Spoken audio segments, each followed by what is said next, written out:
Hello and welcome to Don't Kill My Character presents Vampire the Masquerade Sanguine Scourge with the Camarilla Coterie.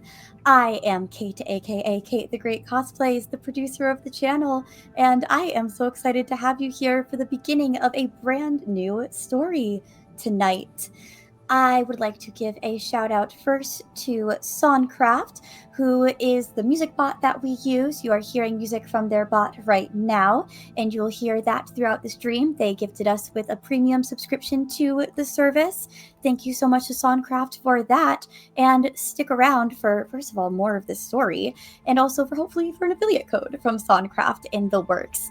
I would also love to shout out that promo you just saw was made by the wonderful Shannon, aka Imaginif Media, and some of the elements on that promo are trademarks of Paradox Interactive. So thank you, Paradox, for licensing those out for uses on streams like ours.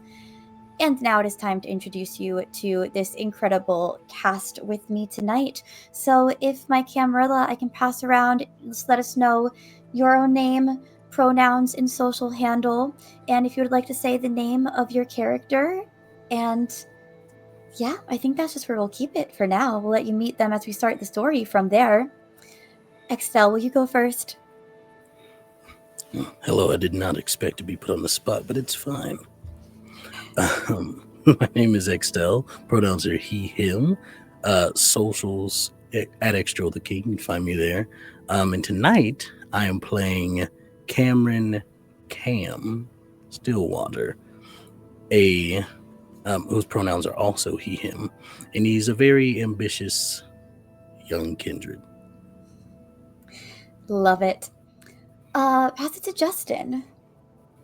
Hey everybody, how's it going? I am GM Justin. You can find me at all my socials at Forever GM Justin. You can also find me over at Roll D5. That's ROLE_D5, where we specialize in playing indie TTRPGs.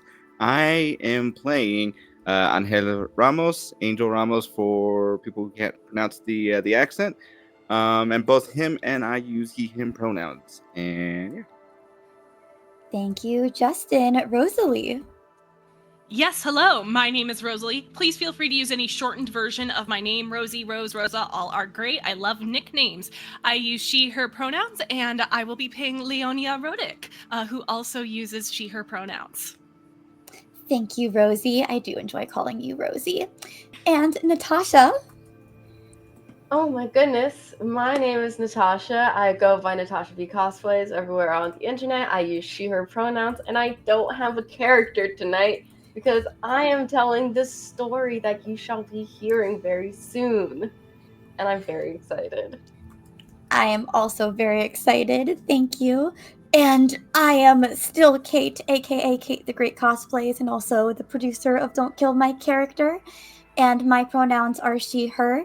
Tonight I am playing Mélidine Décarie, who is we didn't say. She is maybe not as excited to be here as I am, but that's okay. We'll deal with it anyway. And wherever you are watching right now, please make sure you are following, subscribed, you've hit that like button, you've looked at the links in chat or in the video to follow us on socials, jump into our Discord server, and see all the wonderful things that Don't Kill My Character has to offer. And thank you to all of the cast and crew behind the scenes who are making that happen, and thank you to the audience for keeping interest in our shows so that we can keep making that happen. You guys rock. This is for all of you.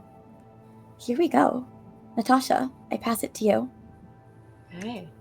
And with that, I'd also like to preface that as this is a vampire World of Darkness story, we will be touching on some darker themes. So the PG-13 rating that we usually have for the show will be lifted, and there will be a lot of horror elements.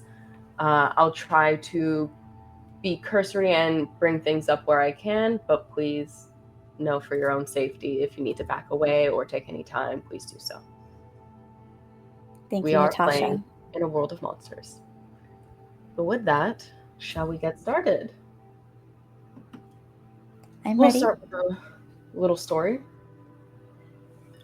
This evening, we'll be telling a Camarilla story, set in a city where the Ivory Tower has ruled as a monolith, since the first kindred stepped foot in Quebec. In the last decade, there has been an interruption in the monotony of vampiric politicking and posturing. A sudden rise in Sabbat activity has caused the Anarchs of Montreal to move eastward to Quebec City, a city where the winters are long and the nights longer. Quebec's old city casts long shadows across the river, with the prominent Chateau Frontenac high above the rest. An old hotel that is featured in many tourist pictures, it holds a slightly different meaning for your population of the city.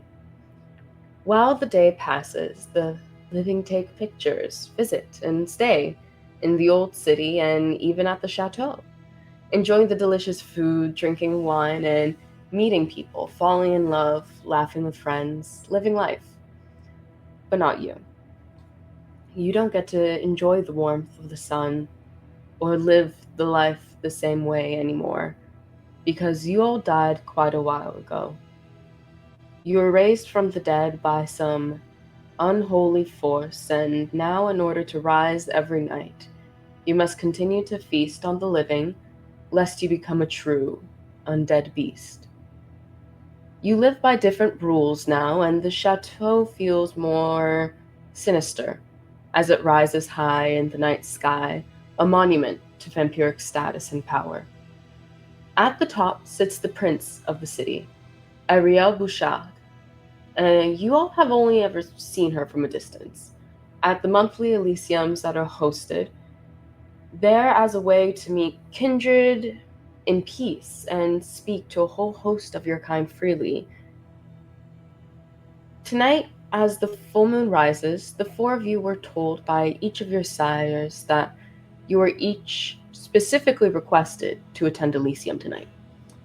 This is especially exciting considering you're all still very much under your sire's thumbs in different ways, either because you're in accounting, you work for them, or some debt has yet to be paid. This is the first time you're all personally requested to attend something, and not to simply accompany each of your respective sires. And as we cast our light on the clear moon sky, we move into the top floor of the Chateau de Frontenac.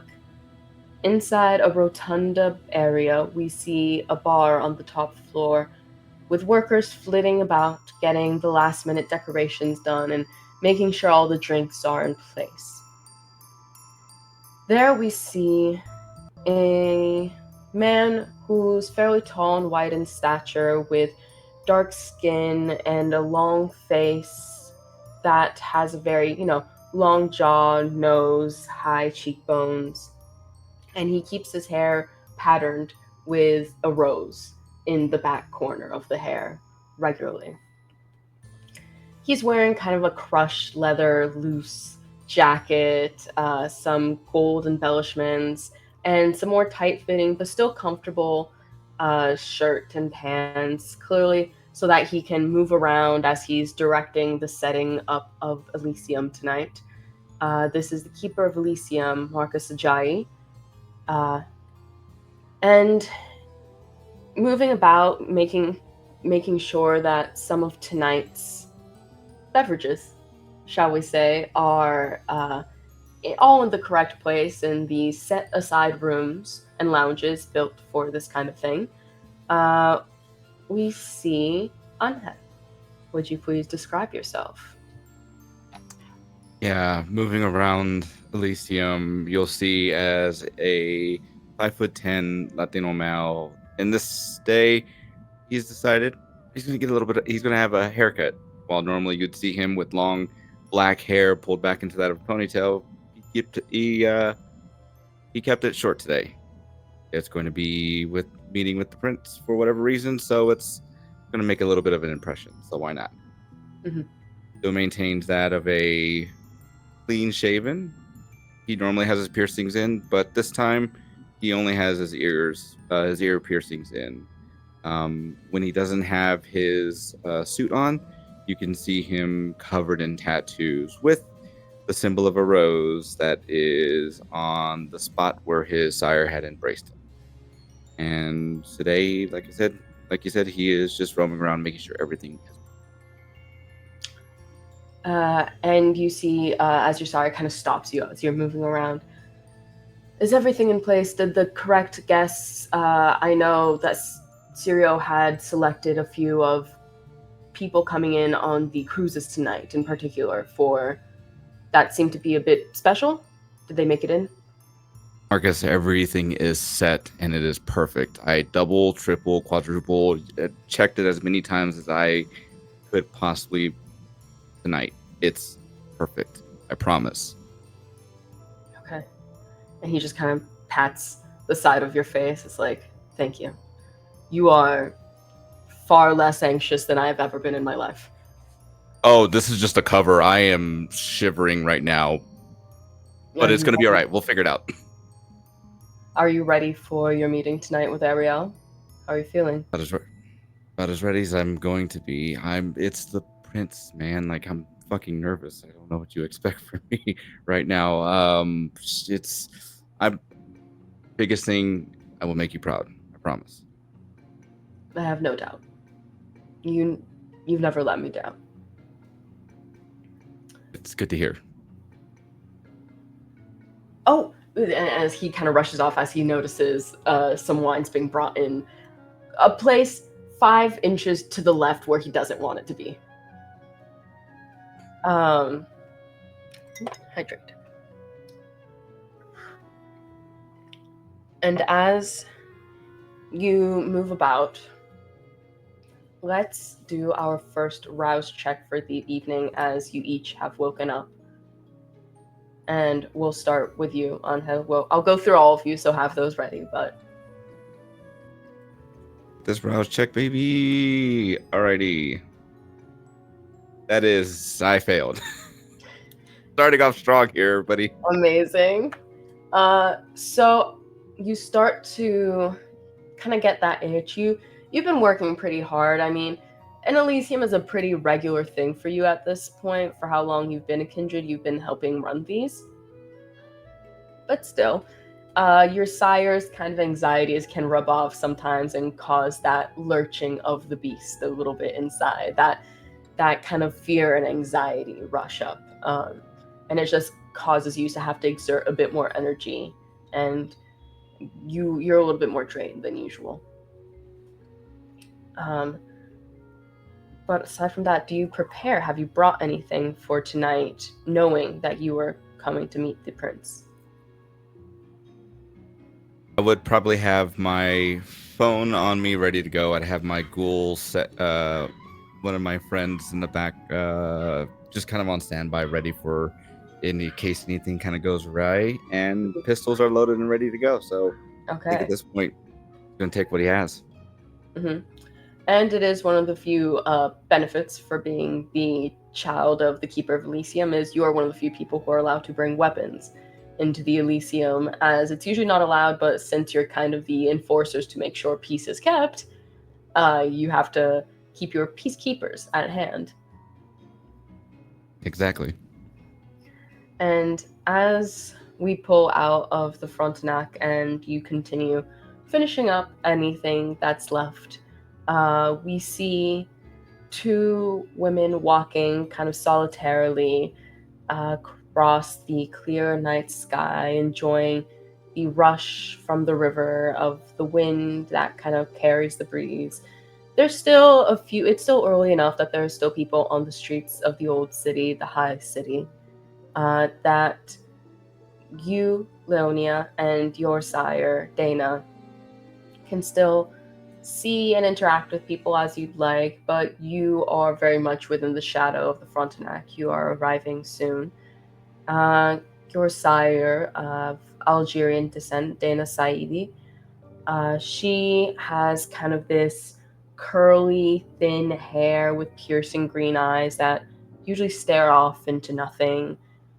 She's wearing this big, flowy white shirt and a long maxi shirt that may be a bit too long for the length of her legs, though she's always seems to wear something that's either too big or too small, and she never quite seems to understand her body, ever, no matter how old she gets. Dana's quite nervous for you tonight. Is Leonia nervous? I don't know anybody who wouldn't be in this position. It's I know what to do. I know what to do. You've seen it? Elaborate? I was simply wondering, your gifts of insight, have they strengthened? Have you seen what would transpire with the prince? You seem sure.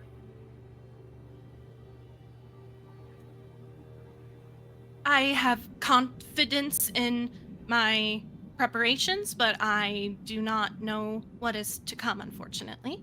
But I've prepared best I can. Interesting.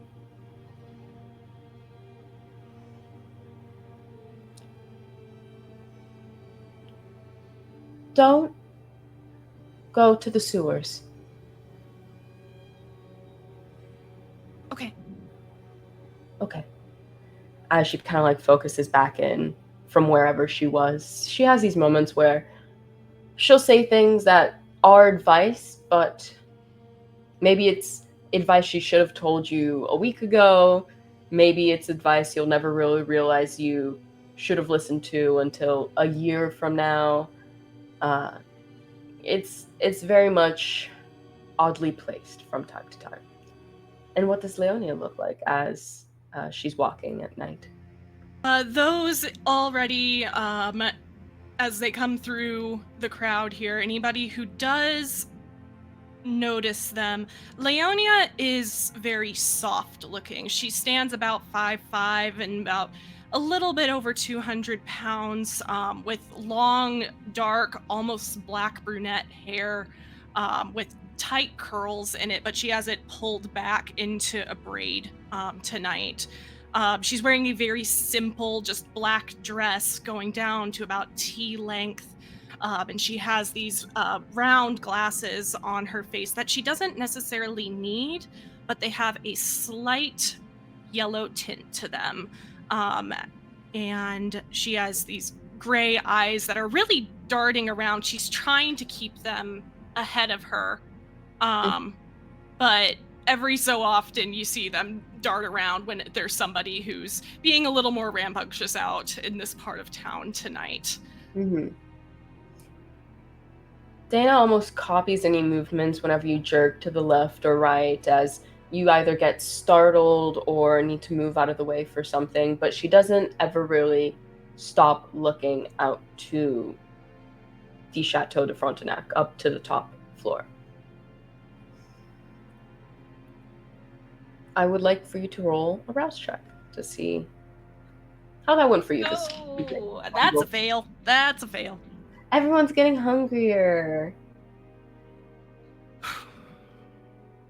As you also wake up, it might just be the nervousness in the air. You know, everyone is a little bit anxious to, in regards with this meeting with the prince. So it just, you know, that your throat's a bit more parched. You have a little bit of scratchy throat almost as you're getting hungrier. You feel a little bit of that pit forming in your stomach. Yeah, Leonia is very grateful. She has very, very, even amongst kindred, pale and unblemished skin, like somebody who makes sure that they have SPF 150 whenever they go out in the sun and avoids going out in the sun whenever possible. And she's pretty grateful right now that the blood does not come to the surface to make it apparent that she's kind of nervously fidgeting, scratching at her own cuticles. You'll need to heal those later. Right. It puts her hands in her pockets. Mm-hmm. Do you need anything from my home? How are you? Out is sometimes difficult. It could be worse. You're handling it quite well. Thank you. Well, when you speak to Ariel tonight, she is a strange woman. She speaks very absolutely. She doesn't believe in different possibilities at times. It's hard for her to understand the mutability of time. She speaks absolutely, but doesn't know absolutely. Exactly. So if she seems averse to any prudent advice you might give her, do not be surprised. But she is old and she has taken care of the city well. Here we are. Shall we? And you all kind of move through a different entrance, not through the grand front entrance. You guys grab like a little side exit area to move up quietly through. Your sire prefers not to be as noticed and likes to just kind of be at the party suddenly and not make an entrance of it all. And I am very grateful to go along with it. And as we pull away from that scene, this clear full moon, as it shines brightly above, you, Mélidine, look up through the moon window of the car. That's this beautiful, sleek private car. You're seated in the back with your sire, Penelope, the Greek seneschal, with classic Hellenistic features and kind of loose curly hair that she has in a calculated updo. She smooths out her blue draped dress and adjusts her fine gold jewelry before making a hand motion to the driver that you know pretty well at this point, Jefferson, and he nods, raising the partition. She turns her gaze on you. Be careful how you speak to the prince. She will be reporting to me on your behavior in tonight's meeting. Do you understand? Yes, I understand. I wasn't sure I would be speaking to the prince. You've received personal summons to speak with her. Okay. I do not know what she wishes to speak to you about, so do not ask. We have not spoken on this matter. Is there a certain way I am to address the prince? Your Highness works well. It is not a noble title, as you would understand, within the human sense. It is a bit different, but your Highness suits well. All right, then. I can certainly manage that. Have you been keeping your businesses afloat? Yes, of course. Interesting. I'm glad to hear it. I want to make sure that my investments prove well. Yes, well, it's certainly been interesting since Cam has taken over the security detail, but the clientele remains the same, so my focus is as always. Good. You might be prudent to make another themed night. Those do well. Do you have a favorite theme night? I will not lie. I do very much appreciate your burlesque nights. They do quite well, and I enjoy the performers that you are able to hire. Yes, well, I always have enjoyed dancers. Maybe a bit too much. Just the right amount. What else am I supposed to do under the circumstances?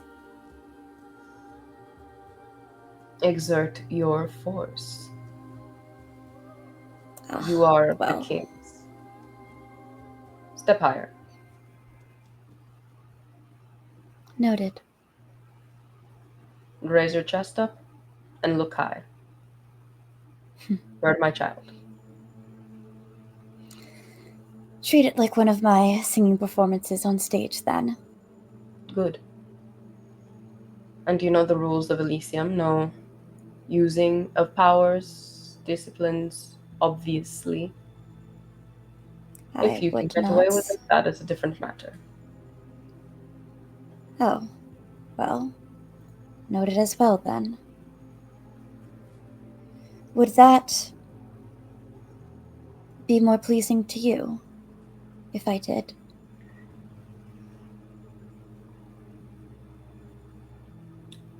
I have no opinion on whether you use it. It depends what goals you search for. Obviously, there won't really be many humans other than the food at the party, but so note that other kindred. Just I know you use your abilities mostly on the kind, the mortals. So remember that our kind can sometimes tell when your influence is pushed against them. No singing, then. No singing. Save your performances for the club. My As she preferred covers- location for them. I'd rather save those for the people who are paying. Fair. As she kind of taps the partition again and Jefferson lowers it so that he can listen in again as this is kind of her way of like ending the conversation without even telling you that it's over. Yep.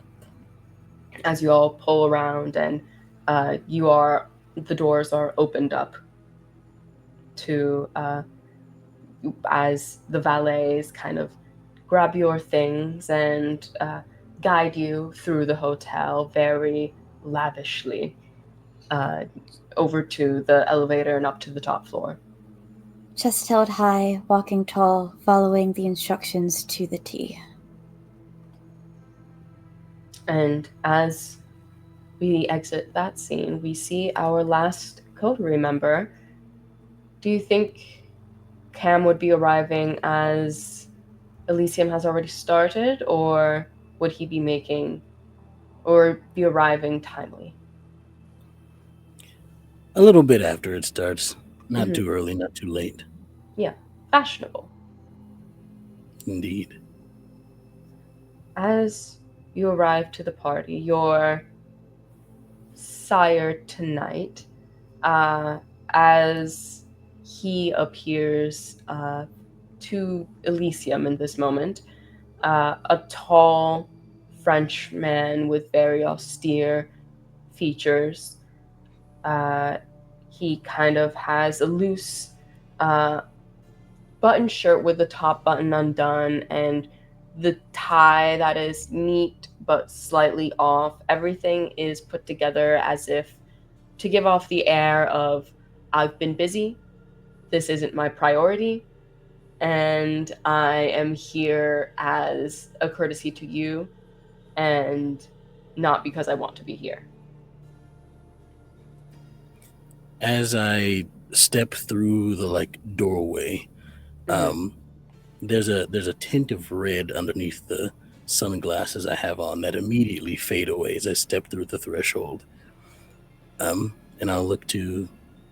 Your sire goes by the name Jean-Luc whenever he presents like this. Jean-Luc, I didn't expect to see you here tonight. I was told to guide you. That I heard you had a special appointment. Yes, that's true. With the prince. Yes. Interesting. Are you here to advise me? I don't think you need my advice, Cameron. You're quite well suited to your work and what we do here. It's the highest praise I believe I could receive from you. I came to support. Thank you. And also, I have my own meeting with the sheriff tonight, and he wanted to take appraise of the new arrivals from some cruise line that's in town that Serial brought in. Is it Is it resources? What? Oh. Is it resources? My meeting with him is a security matter. I might have to be busy for a few nights again. Well, as always, I will continue to do what I do best and make you proud. Feel free if I likely will not be using my estate if you'd like to stay there, but obviously you have your own lair. Yes, if I need to, I might. I never know how things go on nights like these. Yes. I will, of course, be trying to get back there, but we'll see. Sometimes when I'm sent on these things, I don't always get the chance to return home. Unfortunate. I know how much you love being there. It has all my things. I've lived there for so long. If anyone moves, the last time the cleaner came in, she moved my teapot onto the island instead of keeping it appraised on the counter by the stove. Who keeps a kettle not by the stove? A ridiculous place. Nonetheless, yes. It adjusted the whole rhythm of the kitchen. There's an entire vibe that I feel it just gets disrupted once one thing is moved to. I get exactly what you mean. I'm the same way with my office. If one of my guys comes in and moves my chair around, I'm right there. I could not sleep well that night. It was difficult. I kept thinking about it. What if she moved it again while I was asleep? And who knows what else she moved, you know? The horror. Is there... I mean, since I do have you here, is there any advice you give to me on how to interact with the prince? To be fair, I'm quite... Well, I'm excited, I am a little nervous. You may be more at ease with her. She knows. So she will be aware of your full capabilities. And likely will have chosen you for whatever she needs with that knowledge in mind. Hearing that, I smile just a little too wide. Mm-hmm. A big toothy grin. Wonderful. Wonderful news. So, get excited. I don't know what she has in store for you, but I hope it is of import. Who knows? Yeah. You might be starting to get towards a position you've been looking to this last decade. That would be quite an honor.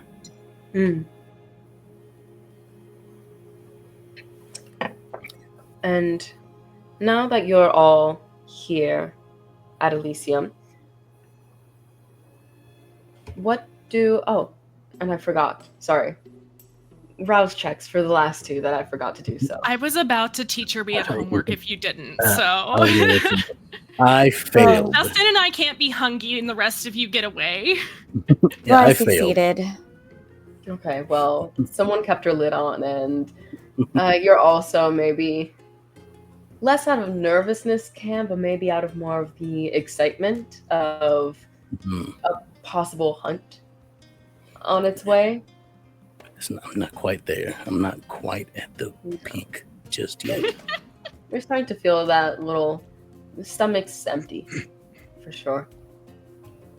The throat is a little dry. And Mélidine, you feel fine. Of And course I to do. describe Cam a little bit, he looks not unlike myself here, wearing an all black suit, sunglasses, no red tint under the glasses themselves anymore as he steps into Elysium, and dark skin. He's a black man. He's about 6'2". He's built like a football player, and he is. He has these scars on either side of his mouth that kind of curl up into a smile on either side, almost akin to a certain clown in a certain comic book series. And steps through and just surveys the scene as we walk in. And Mélidine, how do you arrive on the scene? How do you look?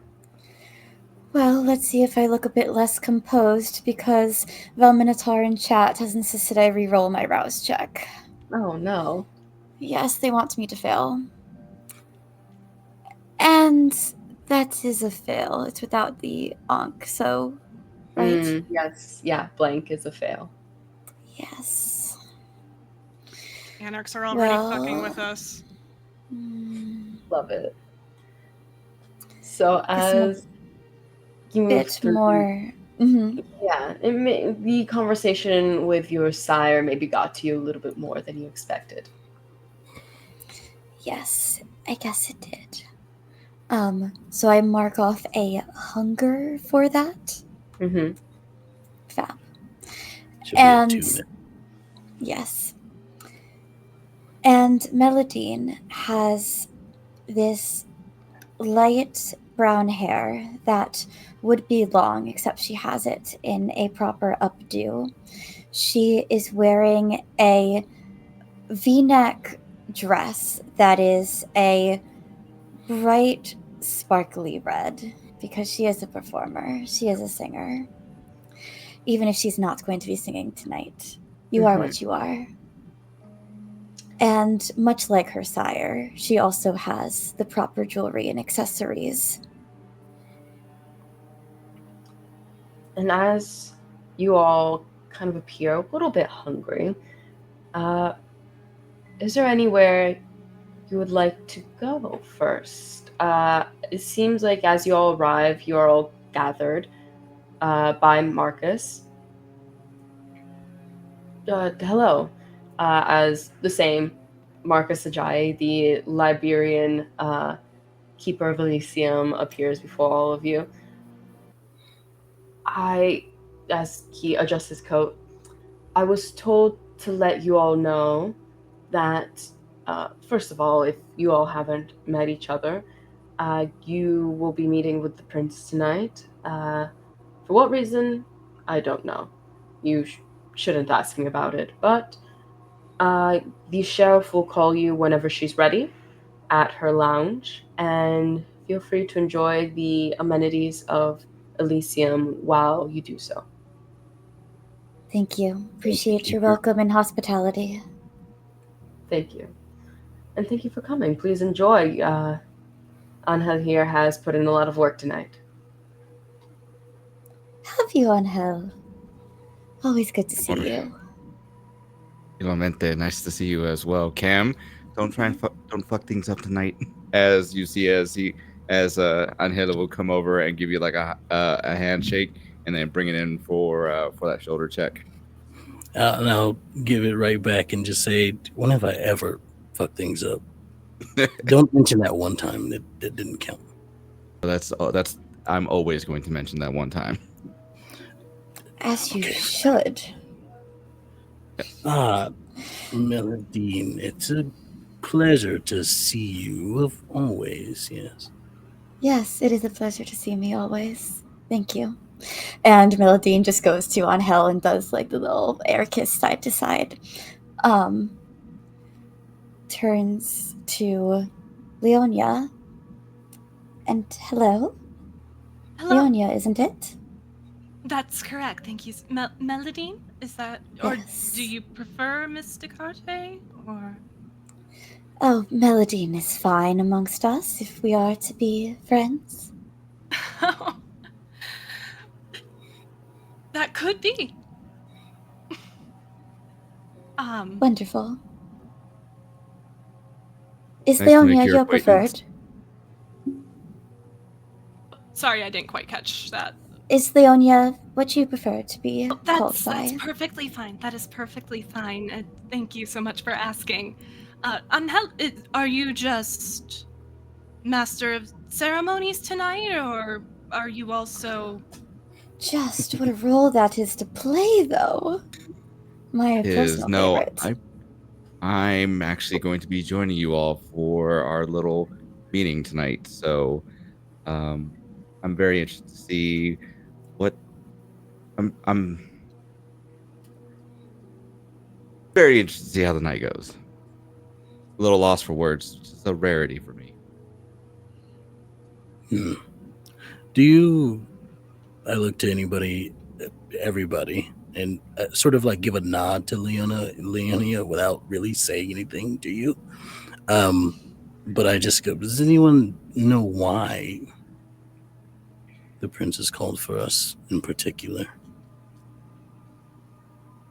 Fortunately not. And Great. I've heard nothing from my sire. So it must be something that needs to be kind of kept on the DL. We are here to find out. Why does that frustrate you, Cam?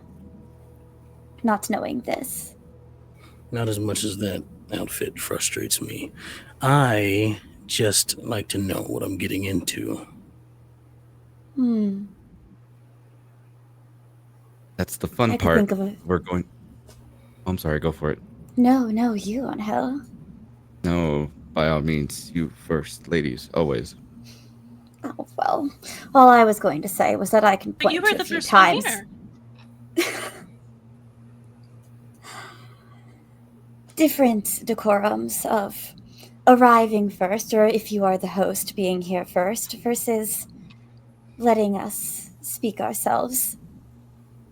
Do you not come about here often, Leonia?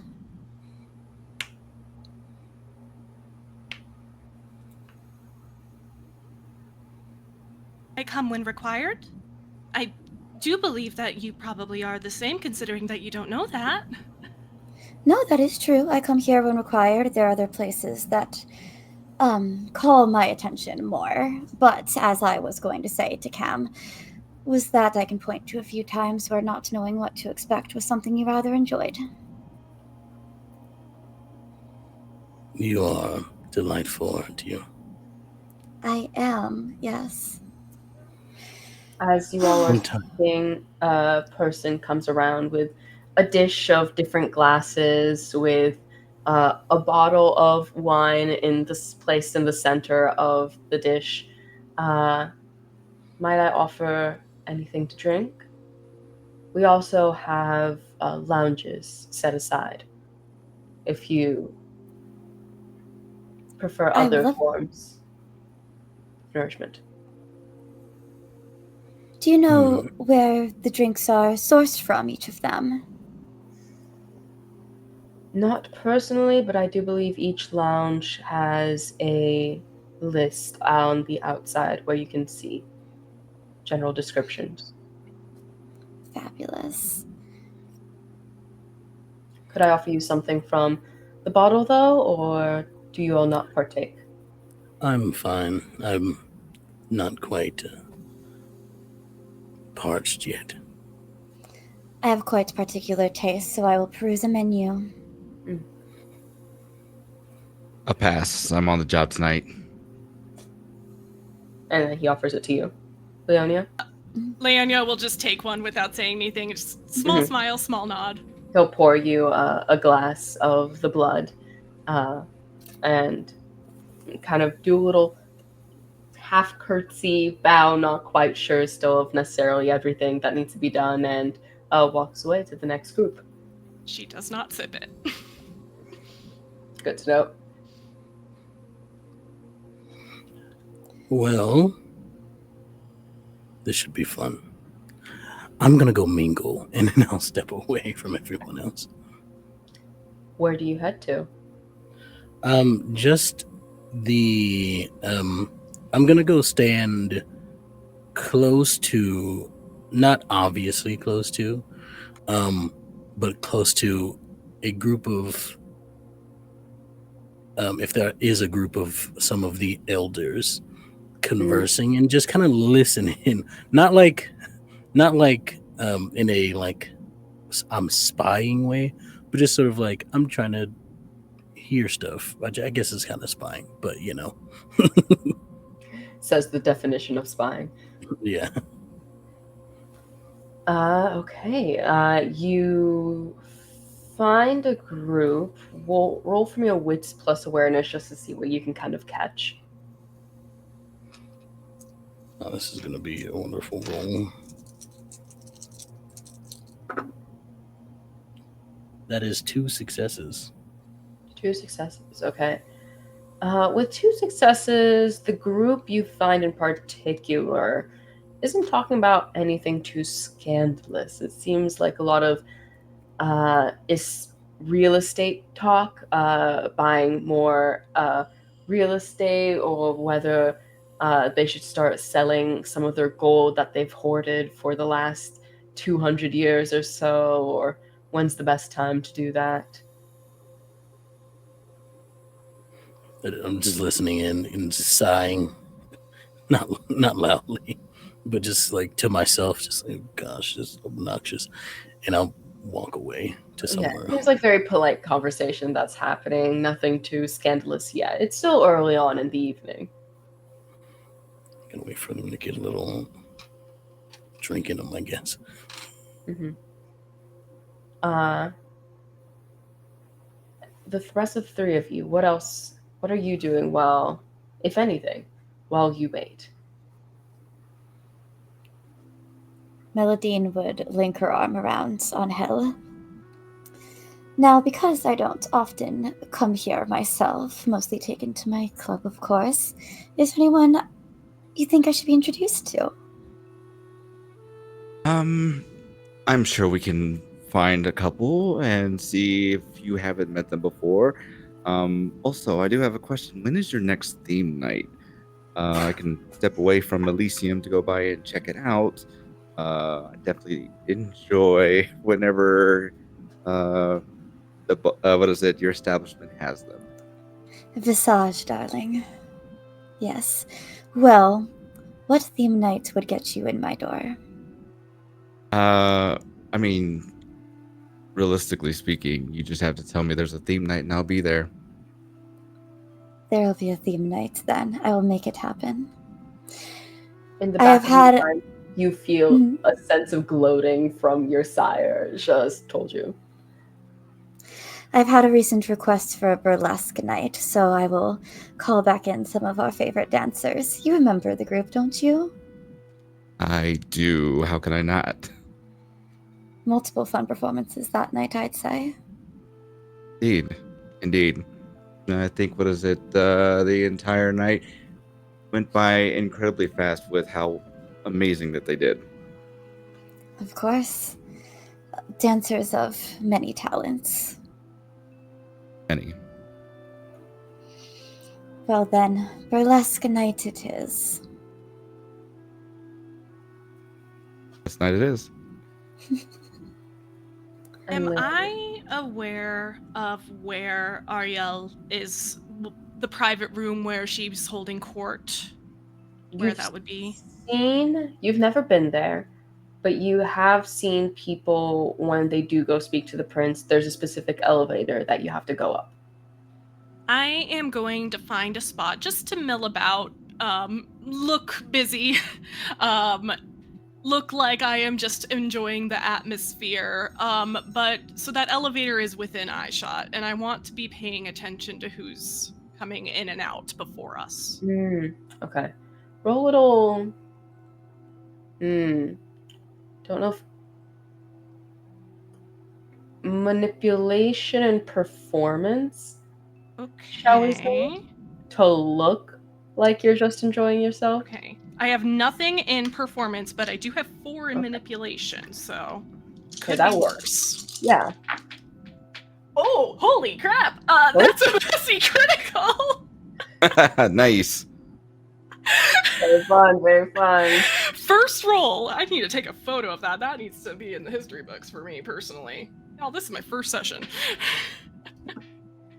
Number 1. We love to see it.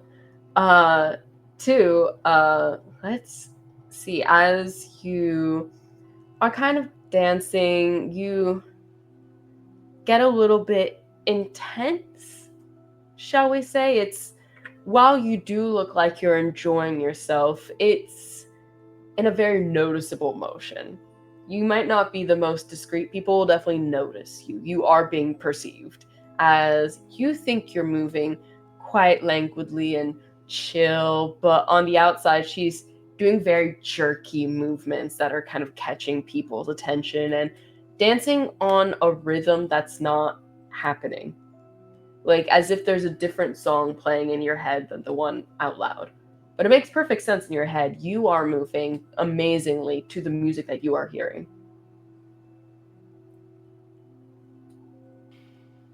And you see, I'll say at the beginning of the night, before you guys head up, you definitely see Penelope, the seneschal, and the prince's wife head up to her quarters.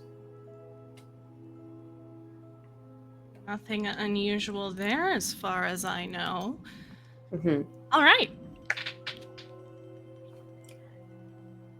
But does anyone else want to do anything before we fast forward this scene? If we were, go for it. I was gonna say, do I notice Leonia dancing like this? Oh yes, yeah. if you don't mind, if this is all right, Cameron will walk up to you and sort of like dance with you and like help you be less obvious. So what are you doing? What are you trying to do? Dance? Here, take my hand, and he'll like lead you in a more relevant to the music dance to try to help you out. He's like, okay, yeah, I'm pretty sure what you were doing was pretty pretty obvious. Just want you to know. Obvious. Got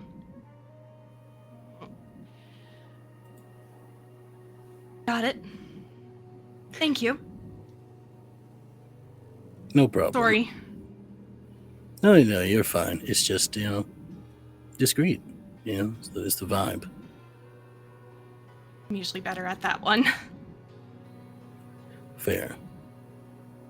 I can help you out a bit. Our wife and her second in command headed up before us, but that's probably not related to what's going on, right? Yeah, probably. I mean, it might be, but it could just be, governing. Around that time, you also see. Let's see. Do either of you two recognize him? Leonia definitely wouldn't. You don't come to these things enough to recognize him. Cameron would recognize, though, the sheriff. He is very clearly a member of the Nosferatu clan, but has his face, he looks fairly human, fairly normal, nothing strange about his features except that it looks like all his skin kind of turned into porcelain and just shifted and cracked in one direction, all over in different parts. So even to the point where his eye is, or his nose is almost like Picasso. It's like kind of just shifted, like maybe like where it would be like this, it's instead a little bit to the left and right and connected by one nostril instead of two. The lips are also a little bit ajar, but everything, and you can kind of see where these cuts happened. And he's wearing a very well-fitted tux. And black tux with like a dark red undershirt and gold cufflinks, and he heads up as well. Well, that was the sheriff. That was fun. Oh. Well, maybe it's almost time for us to go up then. And then, Ángel, you said you had something you wanted to do as well? Yeah, since Mélidine wanted to see if wanted to be introduced to somebody that they haven't been introduced to, figure why not go during this time and just see who might be around, see who we can say, hey, how's it going? What are y'all doing this evening? If you want, Mélidine being Mélidine, she might want to meet someone a bit more up there, not and you do see among the Court of Roses, as it's called in Elysium, whenever the Toreador gather in one little area to kind of do their little gossip circle, you do see at the kind of head of this circle the Toreador Primogen, Renee Siwi, who doesn't come to Elysiums as often, so likely has never met Mélidine. She's there with her hair up in kind of a tight bun, still wearing very much business professional attire, a dark green suit with just a cream blouse underneath and high stiletto pumps.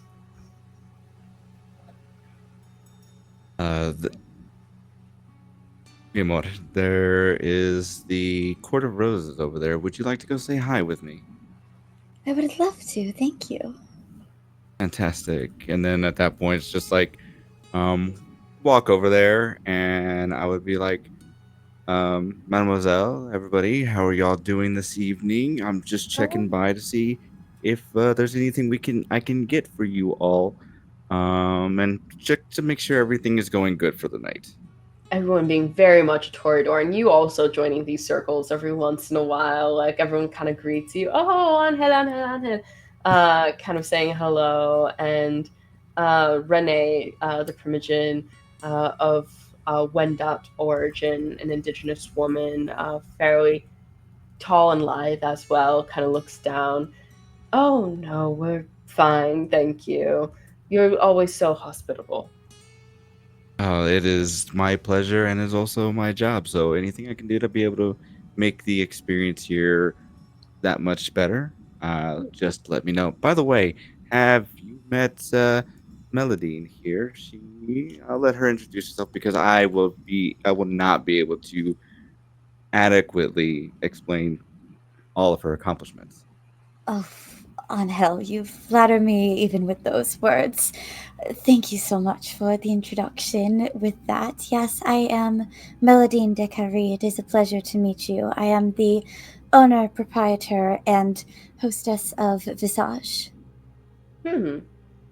It's a pleasure to meet you. She kind of holds her hand out to shake your hand. I am Renee Siwi. I am the Toreador Primogen. These are my roses. I am of the Wendaka. I run the museum, the Huron-Wendat Museum, up north. Fabulous.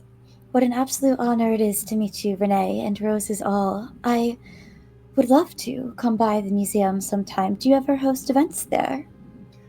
We do every once in a while. There's also a resort attached where we do educational programming. So feel free for one of our nighttime events. Next time we have one, I'll let you know, especially if it's a fundraising gala.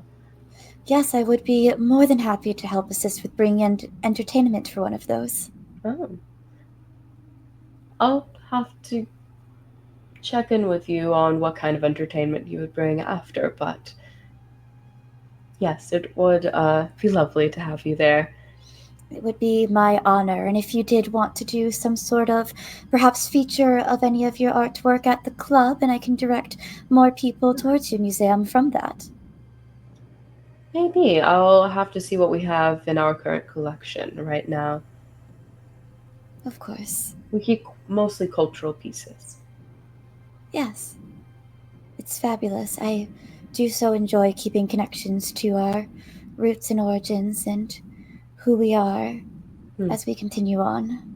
I Keeps us agree. grounded in this journey. Yes. But, and as she's about to say something, you get a tap on, both of you kind of get a little tap on your shoulder as you turn around and see, again, Ángel, you would recognize him, Mélidine, you would not. The sheriff, again, the same Nosferatu man with the cracked face, appeared before all of you. Renee, it seems like we have to step away, but thank you again for your time. And again, when I return, let me know if you need anything, and I got you. Of course. And then, as you turn around to the sheriff, his name's Robert. Hello, I was told that you are to be called up now. On our way. Thank you. Good. I'll go get your compatriots. And he heads over as well and kind of cuts in on you two dancing in the corner. It is time to go upstairs. Thank you, Sheriff. And he brings you all through to the back. There's another elevator that, as you all step in, he pulls out a little key to insert into the number pad so that it unlocks one of the buttons to take you up, and the back of and it's one of the only buttons that has a rear exit for the elevator. As you all move into another lounge area, it's the closest way to describe it is a classic kind of Victorian parlor.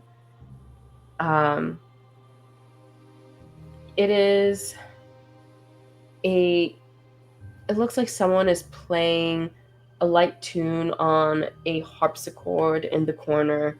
There's these beautiful red drapes and furniture matching dark mahogany detailing in the furniture and in like the molding in the ceiling, as well as one of the rare places where you can still find like ceiling, like a wooden carved ceiling with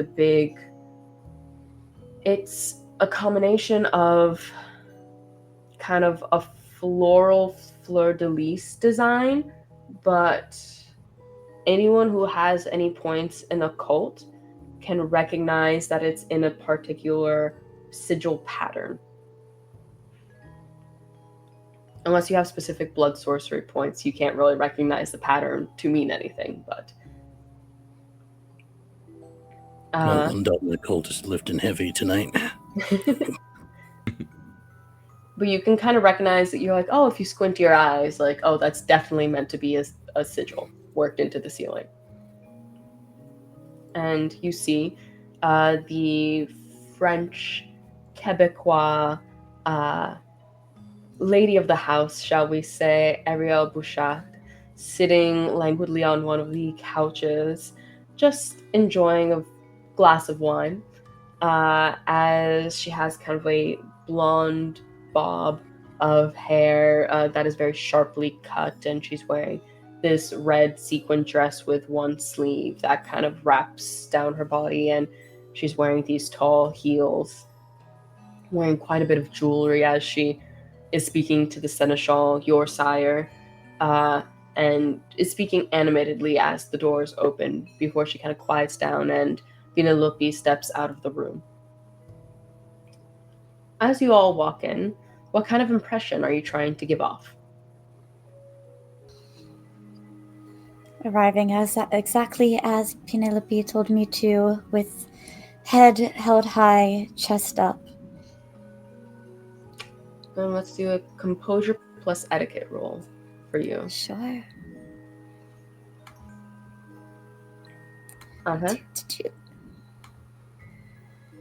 I think I would probably try to match Melidine's appearance as best as he can, as he just kind of rolls his shoulders back, makes sure like he is as presentable and relaxed as possible, though there is a bit of nerves underneath the appearance.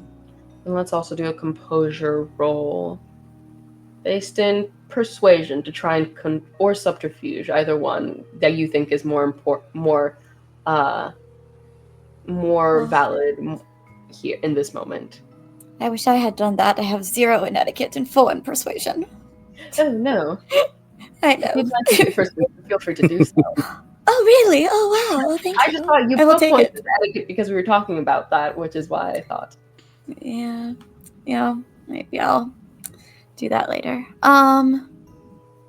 Cam, how are you presenting yourself as you enter? Imposing, but not to her. If that makes sense, I want to give off the air that I am a useful, dangerous force. Let's do charisma plus intimidation. Or if you want to use like a strength instead, if you're trying to show that you are a physical presence, feel free to do so. Yes. So strength and intimidation then? Yes. And then 2 successes, Ángel. Okay. And Leonia? Almost similar to Mélidine, but with a very different underlying reasoning. Leonia is doing her best to stand tall, shoulders back, chin up, telling herself, you know what to do here. You know how these things work. If this was going to be a problem and not a good thing, these other 3 people probably wouldn't have been involved as well. Dana might not warn me if it was like that, but I didn't get the vibe that Dana knew I was about to die, so I know what to do. Then let's do... I think also you're trying to maybe hit composure then as well. Or a charisma plus... I'm hoping for etiquette if that helps. Yes, go for etiquette. Okay, because I have a specialty in Camarilla etiquette. Okay, then definitely this would apply in this situation. I got 8 successes with a crit. Crazy. Every dice has a success, and 2 of them They're are so crits, scary. You know. What? Wow. Okay. I got 2. It says 3 successes. Yes. Cool. Okay. 3 successes. 3 successes is also good. 3 successes as well. Okay. No one did bad per se.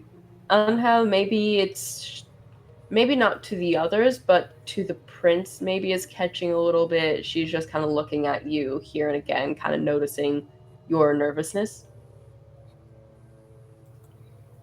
Yep.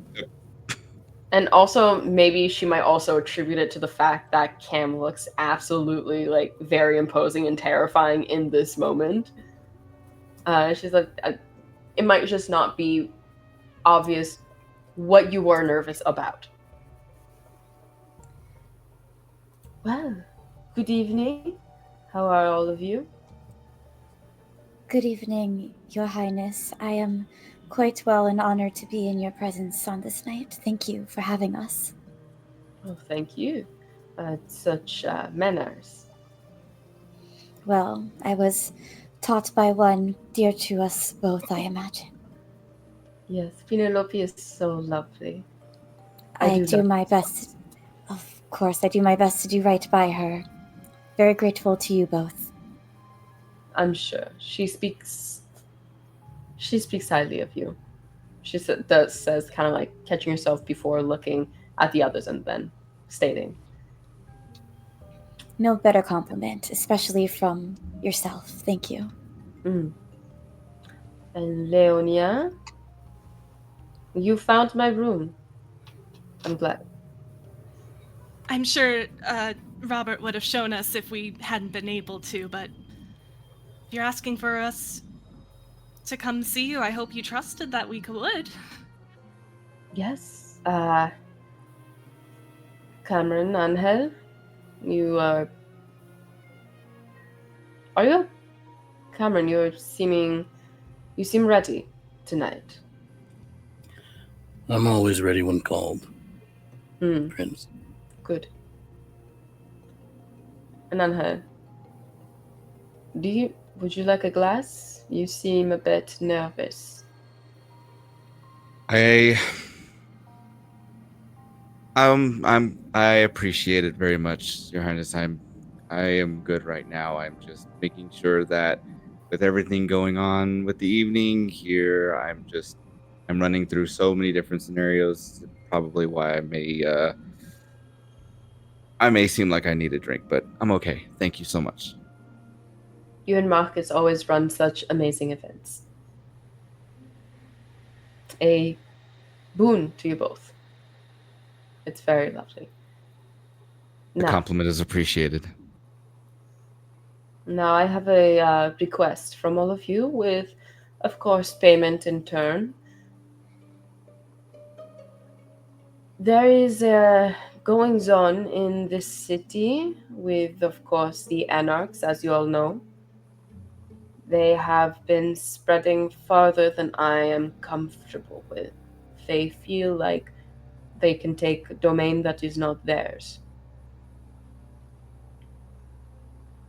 I would like for you to work on that. But before I give you this boon, and I need to know that you are all fit enough to handle something on a larger scale, such as this, something more long term. I want to see how well you'll work together tonight in a task that needs to be completed. If you all seem to handle the task well and get rid of the problem, then I think we can move you on to much bigger and better things, don't you think? Absolutely. Footprints. Now, the Nordic Spa by the St. Lawrence River, the Strom Spa, as it's called. We've had a report of a haunting going on there. Now, this is very strange as the Tremere, I make sure that we have all the cemeteries warded within the bounds of Quebec City, just to make sure that no ghosts get out and wraiths aren't causing a problem in the city. So it is strange that there is one so far away from a cemetery. But it's not uncommon if there was a murder perhaps and maybe a body was dropped in the river or buried nearby. So I'll need you all to go over and check in, see if it's a ghost, see if you can deal with it. Usually, just by getting rid of the remains, you can get rid of the ghost as well. I have my own Tremere going to different cemeteries to check to make sure that it's not one of the wards at a cemetery that has been broken. I don't know what these bumbling anarchs are doing. I don't know if their Tremere are talented. So I need to make sure that they haven't broken any seals that we have worked in the ground. So they will go handle that. I just need a group to go and make sure that these ghost hauntings don't become front page news or escalate into anything worse. We must protect the Masquerade, after all. If you complete this and get rid of the problem at the spa, I will reward you all with domain. A place of your own in the city where you will be able to manage the people and the businesses however you want. And you can also, those would be your people, if to protect or use however you want. You'll have more to look over.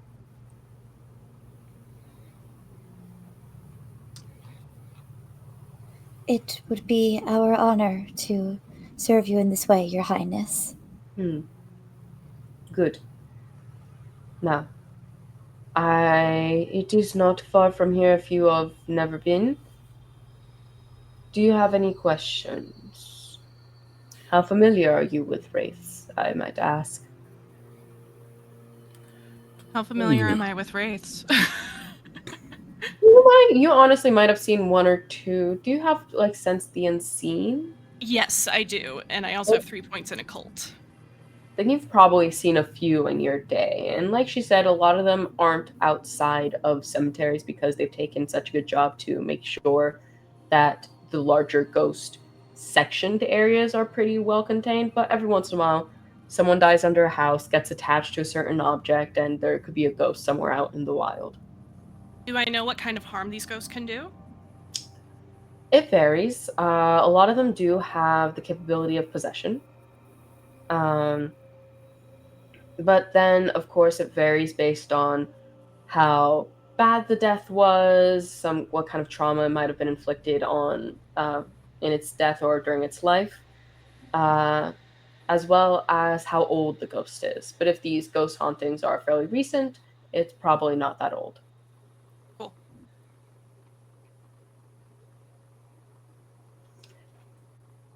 The spa is about 20-minute walk, a 9-minute drive from here. But if you have no more questions... I did have one, actually. That's all right. The kind situation, are there any that need to be taken care of that may have seen what's going on here? What do you mean? Are there any mortals that need to be made unaware? No. No one has seen anything too obvious, and we've been able to pass it off quite a few as the mist and steam from the spa just moving with the wind. It's a partially outdoor spa, so sometimes the wind can catch these fogs in a mysterious way that might trick some mortal who might be under the influence, or it may be too late, too early in the morning, who knows. We can create enough cover stories so far, but if it persists, it might become more of an issue. Understood. We'll deal with it immediately. I have a close mortal to myself who will be meeting you there. He helps run the spa, and he will be there to make sure that the door is unlocked and to walk you through the facilities, to show you where everything is so you can conduct your investigation properly.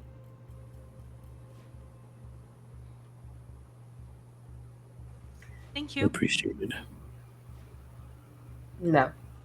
I think I have another guest, yes, she says, kind of turning to Robert, and he nods, and I'm like, it was lovely meeting and speaking to all of you. Always a pleasure, my prince. Pleasure is ours. Thank you so much.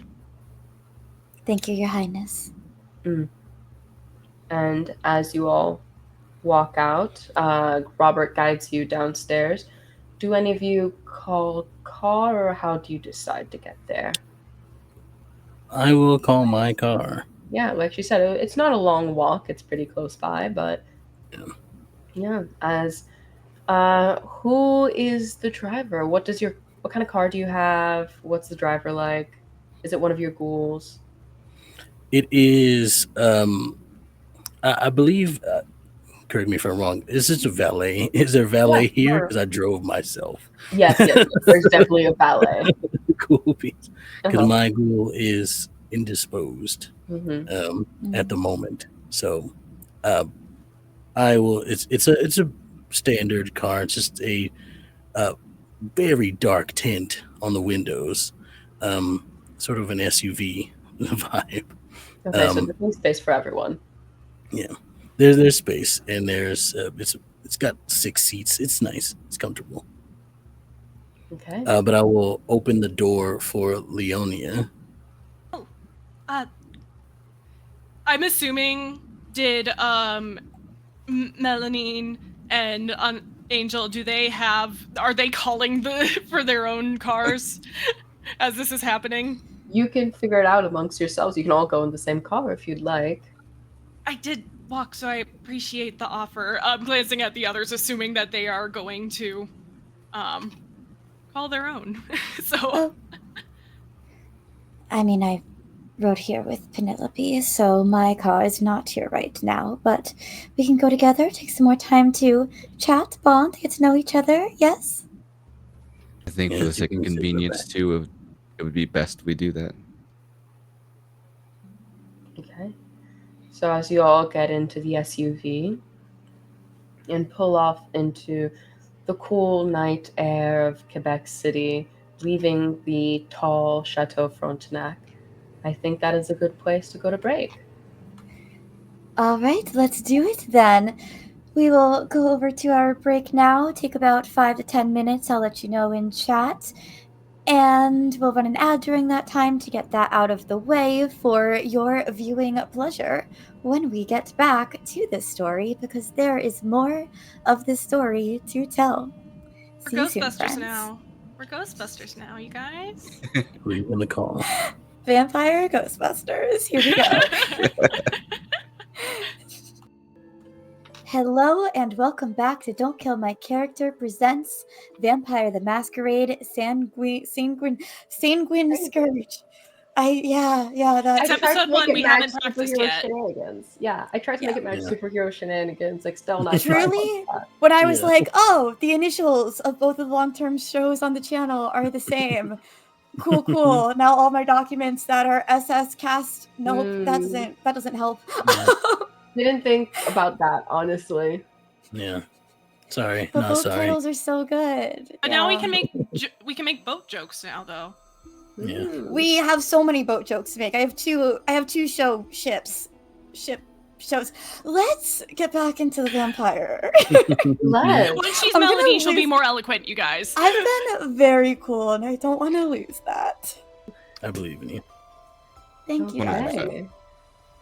As we return to our vampire story, last we left off, our 4 Coterie members, new Coterie members, have taken off in Cam's SUV with your driver.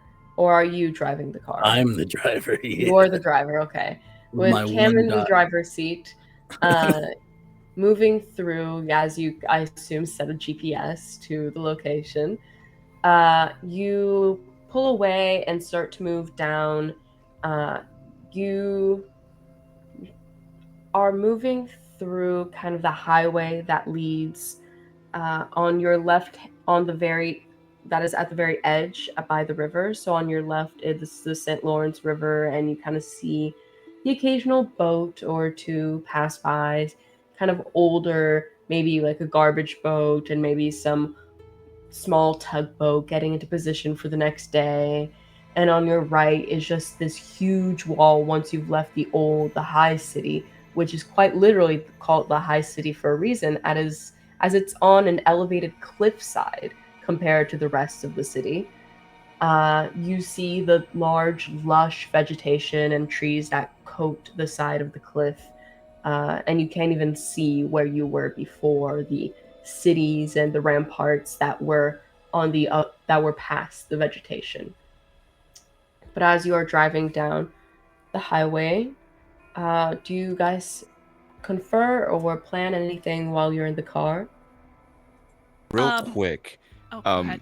Where's everybody sitting? Obviously, what is it? Cam is driving. Mm-hmm. How about the rest of us? Where are we sitting right now? I would not let Mélidine sit in the front seat. Oh, of course not. Yeah. I was imagining, because you offered to Leonia first, that she would be in the passenger seat in shotgun. Yeah. Yeah. Mélidine would be probably sitting behind Cam so that she doesn't have to look at him.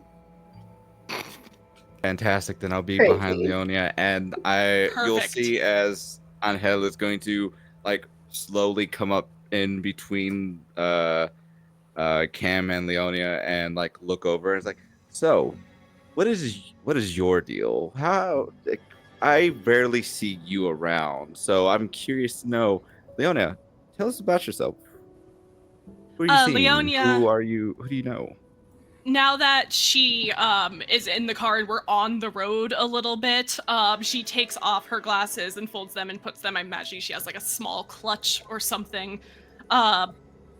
You want to know who I know and not what I do or who I am? We'll get to those eventually. Okay. We'll get to that eventually. Who do you know? What? Dana? Oh. Okay. Cool. Then tell me the rest. Tell me, give us the stash. Like we're like, like I said, I have not seen you around before, so like I know, obviously know Cam, obviously I know Mélidine, but you obviously are kind of Do you know a new Cam? face for me. Yeah, we've met quite a bit in our lines of work. I just feel like I haven't heard a lot about you, even though you're around a little more. That's all. It's fine. You were asking about me and not him. I'm a writer. That's what I do. Okay. Sorry. Sorry. It's okay. I'm just curious to know. I'm trying to, because it seems like we have just now started the Coterie, so it's one of those No, where yeah, it's get to know everybody in the group. I appreciate that. Well, we can talk pleasantries another time. I think it's time we should talk about our mission here, so we don't, get blood hunted tonight by failing the prince. I think that Ghost. knowing Okay. who we are partnering with and what all the skills are is very much on mission. Yeah, but we have a short amount of time to get there, Melody, and we can discuss that as we talk about what we're going to do tonight. Such as, what are your skill sets? How can you kill a ghost? Well, they're already dead. I thought you Yeah. would know that. I mean, well, so are we, but we can also die. True. We were told that an effective way to get rid of the ghost was to deal with the body. So we find this body, we get rid of the body, bury it in one of these protected cemeteries, whatever. That's what gets rid of the ghost, right? Yeah. So there we go. I mean, can you see ghosts? I certainly can't. It sounded like mortals were seeing the ghost. They had to make up that lie about the spa gas going around and distracting them from it. So I assume if mortals can see it, then we can see it. Not if it doesn't want you to see it and you don't know how to see it. See. All right, then. Can you see ghosts that don't want to be seen, Leonia, or Yes. anyone else? All right, and there we go. We see the ghost. We find its body. We get rid of it. We go back to. So which part of Indoors. that process do you think that? If you can point out where the ghost, whatever's tying it to the place, I think the prince said something about that. Mhm. If you can figure out wherever that is, I'm sure we can get rid of it. Make any salt on them? You're gonna see like Is that Angel's what kinda Mélidine brought? a little packet here. I mean, she always brings the salt, so. You catch on quick. I appreciate that. And that's as you get closer, it isn't like the prince said a long drive. It's 9 minutes tops, especially at this time of night when there's really not much traffic. As you kind of pull up, it sits, like she said, on the side of the river, right on the banks, is this small spot. Looks very modern in design, very like, it's called the Nordic spot, but also looks like that very blocky, slate-colored Nordic-style architecture. And you can see some steam rising off on the side there from one of the outdoor pools that's still glowing a light blue hue in the dark. And the lights are kind of half on and half off inside, and there's only one car, likely that mortal's car that the prince said was going to greet you at the door. I'll park a little ways down the road from it. Mm-hmm. Not like too far of a walk where it's like you're gonna take like a few minutes, but long enough that it's like not immediately, oh, this car is at this place type of thing. Yeah. And I'll look to everybody else and okay, well, ready? All right, and I step out of the car. Did you bring a change of shoes, Mélidine? No, Those but probably aren't. I have more. It'll be fine. You left some in the trunk last time. Oh, those are still there? You kept them? Last time. Well, wasn't going to wear them. I would have assumed you would have removed that by now. All right, fine. I can switch into those. Thank you. Oh, they're nice shoes. Why would I get rid of them? Even I have taste. Well, I could acknowledge that. All right. Mélidine will just sit in the trunk and change into the shoes. Hatchback. And as you change and all kind of step out in your nicer attire and move to the spa, as you get there, is anyone doing anything ahead of time before knocking on the door, or? I'm activating Eyes of the Beast. Okay. And I'm making sure, I'm sure the Princess Ghoul or whoever this is has done this already, but I'm just going to make sure that the area, I'm not going to be like searching around, like moving around places, but as I walk towards the door, just looking around, making sure that not too many mortals out and about that could witness what we might be doing here. Like I said, this isn't the most walkable location. While you can walk on the river, this area is right, kind of you turn right off the highway to get here. So it is, so there might be a car here and there that passes by, but you don't really see any people walking around. Is anyone else preparing anything or also bringing anything with them? I think for Ángel, you'll see as like it's a ghost, but he'll still like reach over and like pull from his side holster his pistol that'll have like a blend of the Mexico and Canadian flag on what is it, on one of the sides of the pistol. Check it, make sure it's loaded, and he'll put it back. It's like, I know, not effective against ghosts, but damn it. And then he'll just do it for the other one as he reaches over. Same kind of feature. Yeah. It could be effective against the body. Maybe, but if the body's already dead. It is occurring to you that the prince did say that it could possess people. It could be effective against bodies.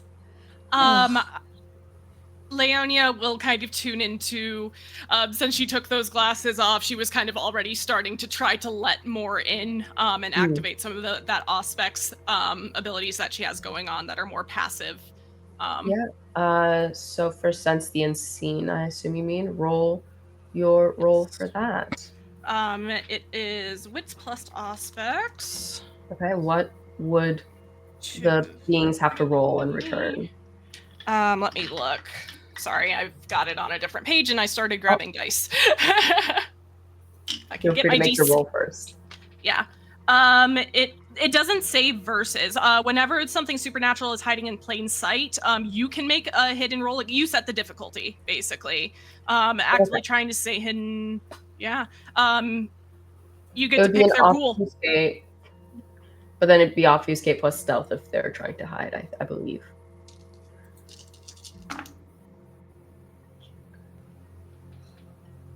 Four successes. Okay. Then I actually do have quite a bit.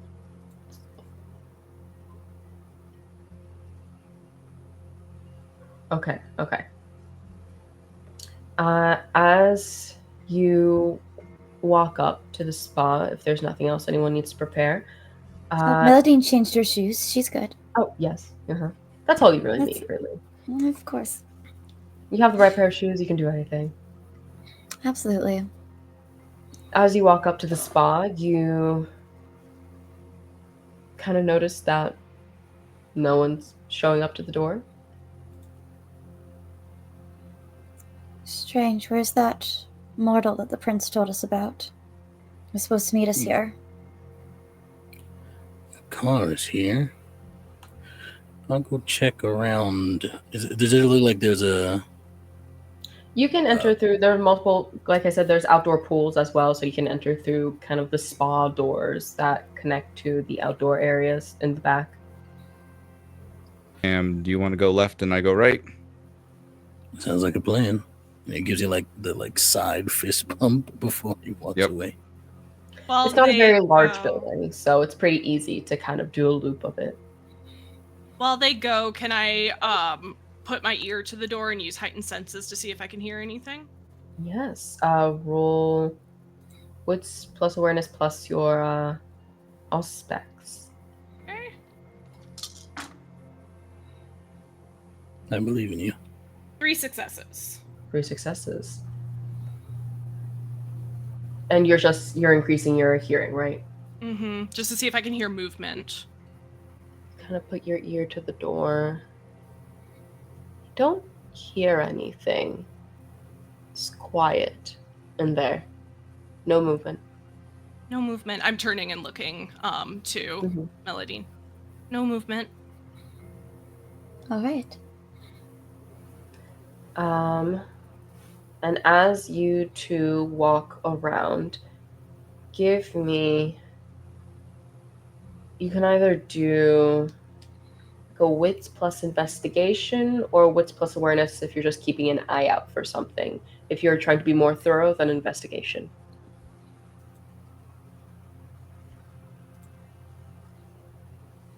Scoopy ball. Or if you're looking for something particular, let me know if it needs to be something like a survival or. I actually am going to, now that I'm sort of out of the way from everybody, I'm going to be using Sense the Beast. Ooh. To try to I'm just going to put it up passively to just sort of like, if something is there that's not them, so that it pings for me, is essentially what I'm aiming at. Okay, so what's your roll for that? It is a resolve plus animalism versus composure plus subterfuge. Composure plus subterfuge, okay. Which this is going to be a fun roll for me. You got it. I believe in you. Oh, thank you. With my 3 dice. Well, I can tell you this, not a high roll I'm working with either. You know what? I'm gonna surge my blood. Oh, okay. I succeed on the rouse check. Good. Woohoo! It's because I believed in you. Yeah. Of course. Of course. Of course. 3 successes. 3 successes. Okay. So as you, it's very fun that you did this. Did you take left or right? Left. Okay. I think. Angel's going right, you're going left, and the two of you are still at the front at the door. As you're moving around, you're moving to the side that has this wraparound spa pool situation, an outdoor pool. And through the mist, you kind of see a warbling through your sense, the beast, of something angry and very. Remind me what Sense the Beast tells you again exactly. It's akin and it's intent. Yeah, I can sense on a win. It allows me to sense the level of hostility in a target, whether the person is prepared to do harm or even determined to cause it, and determine whether they harbor a supernatural beast marking them as a vampire or werewolf. So essentially, if it doesn't do one of those, I know that it's a ghost. Very interesting that you say this, as you do see something kind of marked in your vision, though you can't see it with your physical vision. You sense more something very hostile, very angry and primal, and very vampiric.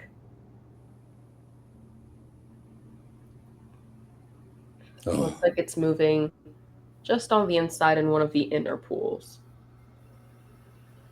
it's hostile towards me, does it seem like? It seems like it's just in a state of rage and hostility. It's not necessarily hostile towards you. It might not have noticed that you're there yet. Well, a rage-filled vampire is a masquerade breach waiting to happen. I'm going to rush towards it. Okay. As you rush towards it, the door is locked, and you kind of see the presence starting to move as the some people hear some people talking up at the front. And as you look in, also, Ángel, what did you get on your roll? I had a 1. Okay. You don't see all this. You don't notice kind of the warbling effects and the mist and everything. But on a 1, what's very easy to notice on your side, in the kind of back lounge area, is a dead body with a pool of blood spilling out underneath it. Can I see? Looks like a younger man, kind of bushy beard, dark hair. Can I see if there's from where Angel is standing? Is he able to see what where the blood is coming from, like a puncture wound, something Definitely or another? from like a gash in its shoulder area. Look like a bite. Hard to tell from out here and on a 1. No. I think Angel is going to see that, squint his eyes, and then be like, I'm not risking it. And then seeing how we can kind of enter in without really being noticed. Stealth his way in. Okay. Roll Dex plus Stealth. Let's And also, go. do you have any points in larceny? Because the door is locked. I do not know. Interesting. All right, so we're doing that plus that and roll. That's another 1 and 6. That's another 1 success. Okay. So maybe you kind of get caught up here and there. You are able to move quietly but not soundlessly. Mhm. And you maybe stumble here and there. There's all sorts of things on the floor that they were taking care of cleanup before everything got closed and they needed to move out. And you also notice Cam rushing in at this point as you both kind of see these things almost simultaneously and start to move in. Okay. Up at the front, now you are hearing movement in the back. And it sounds like heavy footsteps from Cam, I'm guessing? Yeah, it sounds like a couple people moving around, and also with the one on the stealth, you probably hear him as well.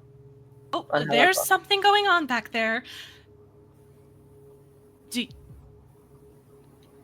Yes, I guess we should. There's no time to be reluctant. I know, we gotta make sure they don't get themselves into too much trouble. I'm coming. We should be moving. We're moving. Yes, talk and move. You're all rushing to the back? Yes. Assuming that there's something going down back there. Yeah. Cam, I assume you're just kind of breaking through the door. It's all glass. I'm going to smash through it because Okay. subtlety has gone out the window this time. Mm-hmm. As you kind of break through, you also notice moving through now, rushing towards this unseen creature still. Again, you only noticed it because it was moving kind of through the mists and steam of the pool, and you're seeing this slight warbling effect, and you had the sense the unseen on it. Or not sense the unseen. You had sense the beast on it. So it's not an exact location. You just kind of get the general feeling of it over there. And you see it kind of move away from you as another predator has moved onto the scene. And you see to your left now the opened up pooling wound of who was likely the mortal that was supposed to meet you all at the door? I continue rushing towards wherever I think this thing may be. Yeah. And if again, roll Dex plus Athletics to keep up. oh yeah, this is where I shine, everybody. Don't worry about it. I know. Don't worry. I'm here to make my players shine. Dex Athletics. Love to see it. That is another 3 successes. Okay. 3 successes. It just kind of moves out of your vision as you two are now. You don't need to pick through the lock. Cam broke down the door for you, so you can move in right behind him. No problem, Ángel. And as you two move through this corridor, he makes like a hard right, and there's 2 different hallways, and you don't know which one he went down. He seems to have lost you briefly. But it looks like it's leading to the 2 different changing rooms.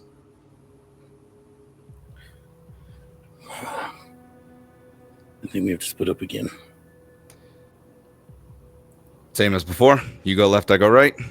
Sounds good. And I'll break off immediately that way. And then I'll do the same. Mm-hmm. And you are all, the other 2 are starting to get to the back now, and you see kind of the broken glass and where someone clearly jumped through one of the glass doors to enter. They are not subtle. You're You're muted, muted, darling. Cam went left, on went right. Oh. I think they're chasing after the specter. Presumably because if they saw a physical body, they wouldn't be going in different directions. They would both be going in the same direction. So I think they've lost the goal. You said Cam went left, Ángel went right? Mélidine goes right. And first, as you two move through, you're kind of walking through these changing rooms. The lights are all off. You see fine, Cam. And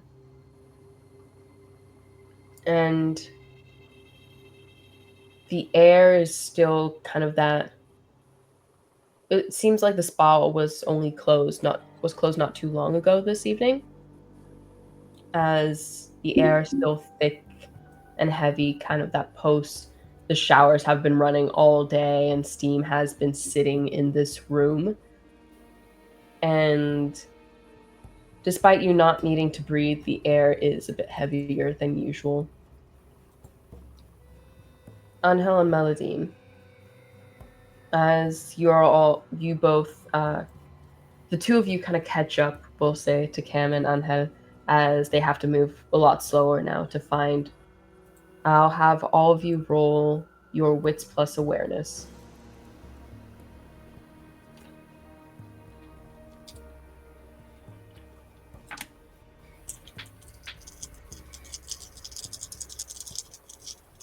Two successes.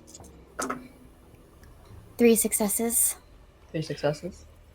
Yes. I got 2 successes and a bestial failure on the blood die. Fine. I have my heightened senses up, so I'm going to add my aspects to that. Actually. Do that. And how many did you That get? brings it to 3. 3, okay. And 1. Not your night. 1 again. Not your night. Nope. But it's probably as soon as Mélidine pops in, I'm like, oh. I'm distracted. Mm-hmm. Yeah. Just let me distract you now. We'll do that later. We have work to do. I'm sorry. You are one of the few people that caused me for loss of words, so forgive me. You're always forgiven. But we do need to stay on task here. Yes. Yes. Not on task. And as you say that,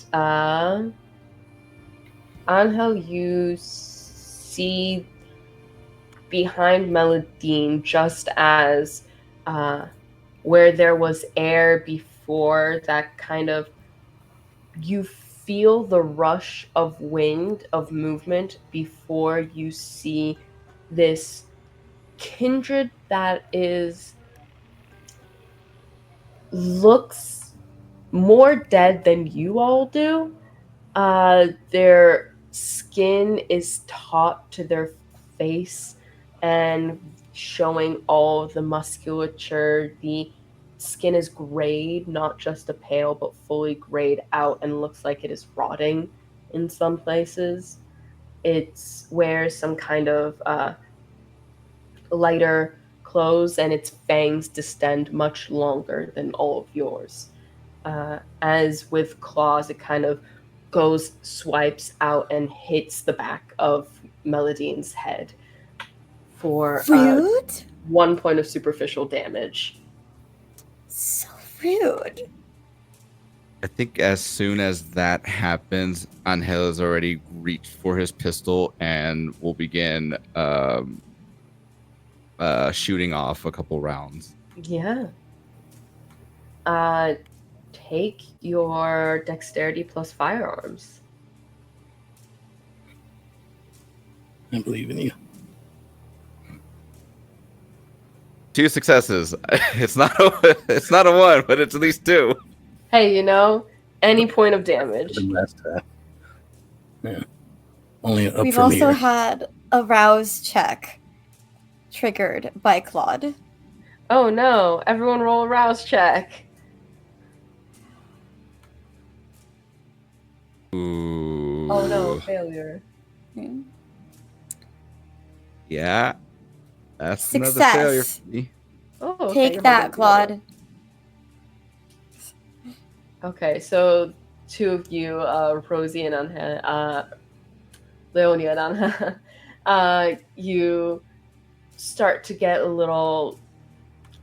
Really, it's being in these spaces. The 2 of you, your clans in particular, are a bit more attuned to some of the more supernatural aspects of the world, and there's this wrongness with this creature. You sense it from a distance. Do you replace your heightened senses with sense the unseen again? Yeah. And as you hit this creature, he takes a point of damage, and he runs away into one of the stalls. You okay? Yeah, I'll be fine. Let's take care of it. Thank you. Yeah, no worries. And then you're gonna see Ángel kind of reach over and pull out one of his pistols. Like, you want? Yes, thank you. Hand it over. Okay. Takes it. The 2 of Having- you, Leonia, Leonia and Ken, having you hear been headed gunshots. down towards Cam, since I guess we're not searching for the body, we're just going to the rest of our coterie. Leonia is going to kind of, as soon as she feels that in the back of her head, just holler down at Cam.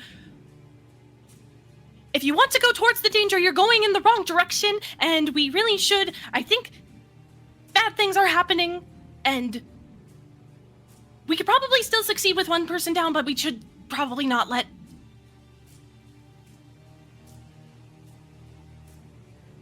Got it. Oh, there we go. The other. I'm going to assume that Leonia means the other way. Mm-hmm. Are the bathrooms connected at all? No, it's like the women's and then the men's The changing rooms? Yeah. Okay. Is it like just a wall? Basically. I'm going through the wall. Okay. You gotta stop Kool-Aiding Manning it, man. Roll. Never You know, I stop. have to also. I believe I have to do this. No, You also missed a rouse gotta check re- that somebody everyone rolls redeemed a with rouse channel check. points. Yeah, Claude redeemed a rouse check. yeah. Making us roll even when he's not our GM. It's not I even succeed. superhero shenanigans, and here he Hungry. goes. Okay, Ah. great. You I succeed do not anyway. get hungrier. What am I rolling? I know, I'm like, I'm gonna strength, go through this wall. strength plus... Let's go athletics. I'm trying to figure out if it's athletics, brawl, or melee, honestly. But I think it's more of an athletics, pure just... Or strength plus stamina, honestly. Either one. Just, can you get through this wall? It's the same amount. It's the same amount for me. Okay. Make sure. Yeah. Okay. Cool. That is gonna be. You know what? I'll use a willpower here to re-roll a couple of die. Mm-hmm.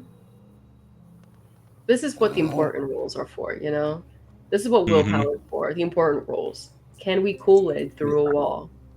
100%. These are. It's a part of my brand. I have to stay part of my brand. There's a vision. Part of your convictions. Yeah. My brand. Five It's his successes. desire for the night. 5 successes. Wow. I'd say that's enough to Kool-Aid man your way through the wall. Though it might take you 2 runs at it, because there is like tile and stone and the pipes involved. These are shower rooms as well, so there's a lot of pipes. So your first hit, you might have hit some area with more pipes, but you get through. Ariel didn't say anything about property damage, and this is a faster way, so sure! And You get me. all rush out to the scene of Mélidine and Ángel. You both each have a gun now and are walking through. And you see, suddenly, from the side of the wall, just the wall bursts open. And Cam's there. Well, I might still shoot that anyway, but I won't right now. You just being extra now. Now, always. He took down a wall. Oh, yes, him too. Yes, you're talking about him now. Yeah, that wasn't necessary. That'll have to be explained. You created more work for someone. Do I? Once again, as you see the dust created from the debris, honestly, of this wall being cracked open, moves before this creature comes out of obfuscation again, and Cam take 2 points of superficial damage. Can we shoot at it? Can I shoot at it? Incredible. Yeah, take dexterity plus firearms. Will do. Both of you, if you want to shoot. Firearms. And roll. If you're unhappy 3 with your successes. rolls, remember if you're unhappy with your rolls, you can always do a willpower reroll to spend a willpower die. Yeah, I'm gonna go ahead and do that. I'm looking more at Justin for this than anyone else. I'm looking directly at your screen. Oh, can you see what we roll on Demiplane? No, but he's not been rolling great, and then he made a face just now. Oh. I felt it followed the pattern. Yep. What is it? No, I had 2 successes. I'll use a willpower, and that's reroll 1. Yeah. You can Reroll up to 3 guys that are not. Yeah, I'm gonna reroll. Just not hunger die. Let the people who's played this game more than, what time is it? A couple hours answer the questions? Gosh, Rosie. Yeah. Been Okay, playing for so that 2 brings hours. it up to 3 successes. Up to 3 successes. Okay, so both 3 successes it takes, which is halved as its firearms. But it does take 2 points superficial from both your attacks. And now, Rosie, it is in front of all of you now, and everyone can see it. Mm-hmm. Do I have any... So, to me, Rosie playing Vampire the Masquerade for the very first time in her life right now, is this... This is a kindred who is, like, particularly fucked up and has, like, lost their sense of self? It seems like it. It seems a bit gone. You would definitely know what a white is. Mm-hmm. That it looks both in that state, but also has these weird abrasions, like rashes and pieces of rotting on him that wouldn't be there if he were just a regular white. Are there any shards of wood from the wall crashing? I'd say there's probably some wood that was used to build this, sure. I am going to grab a chunk of wood that looks stabby. I'm going to grab 2 actually, because this is not a job for me. I'm going to shove one towards Cam, not the pointy end, the sideways way, so that this is not something that guns will take care of. Oh, thanks.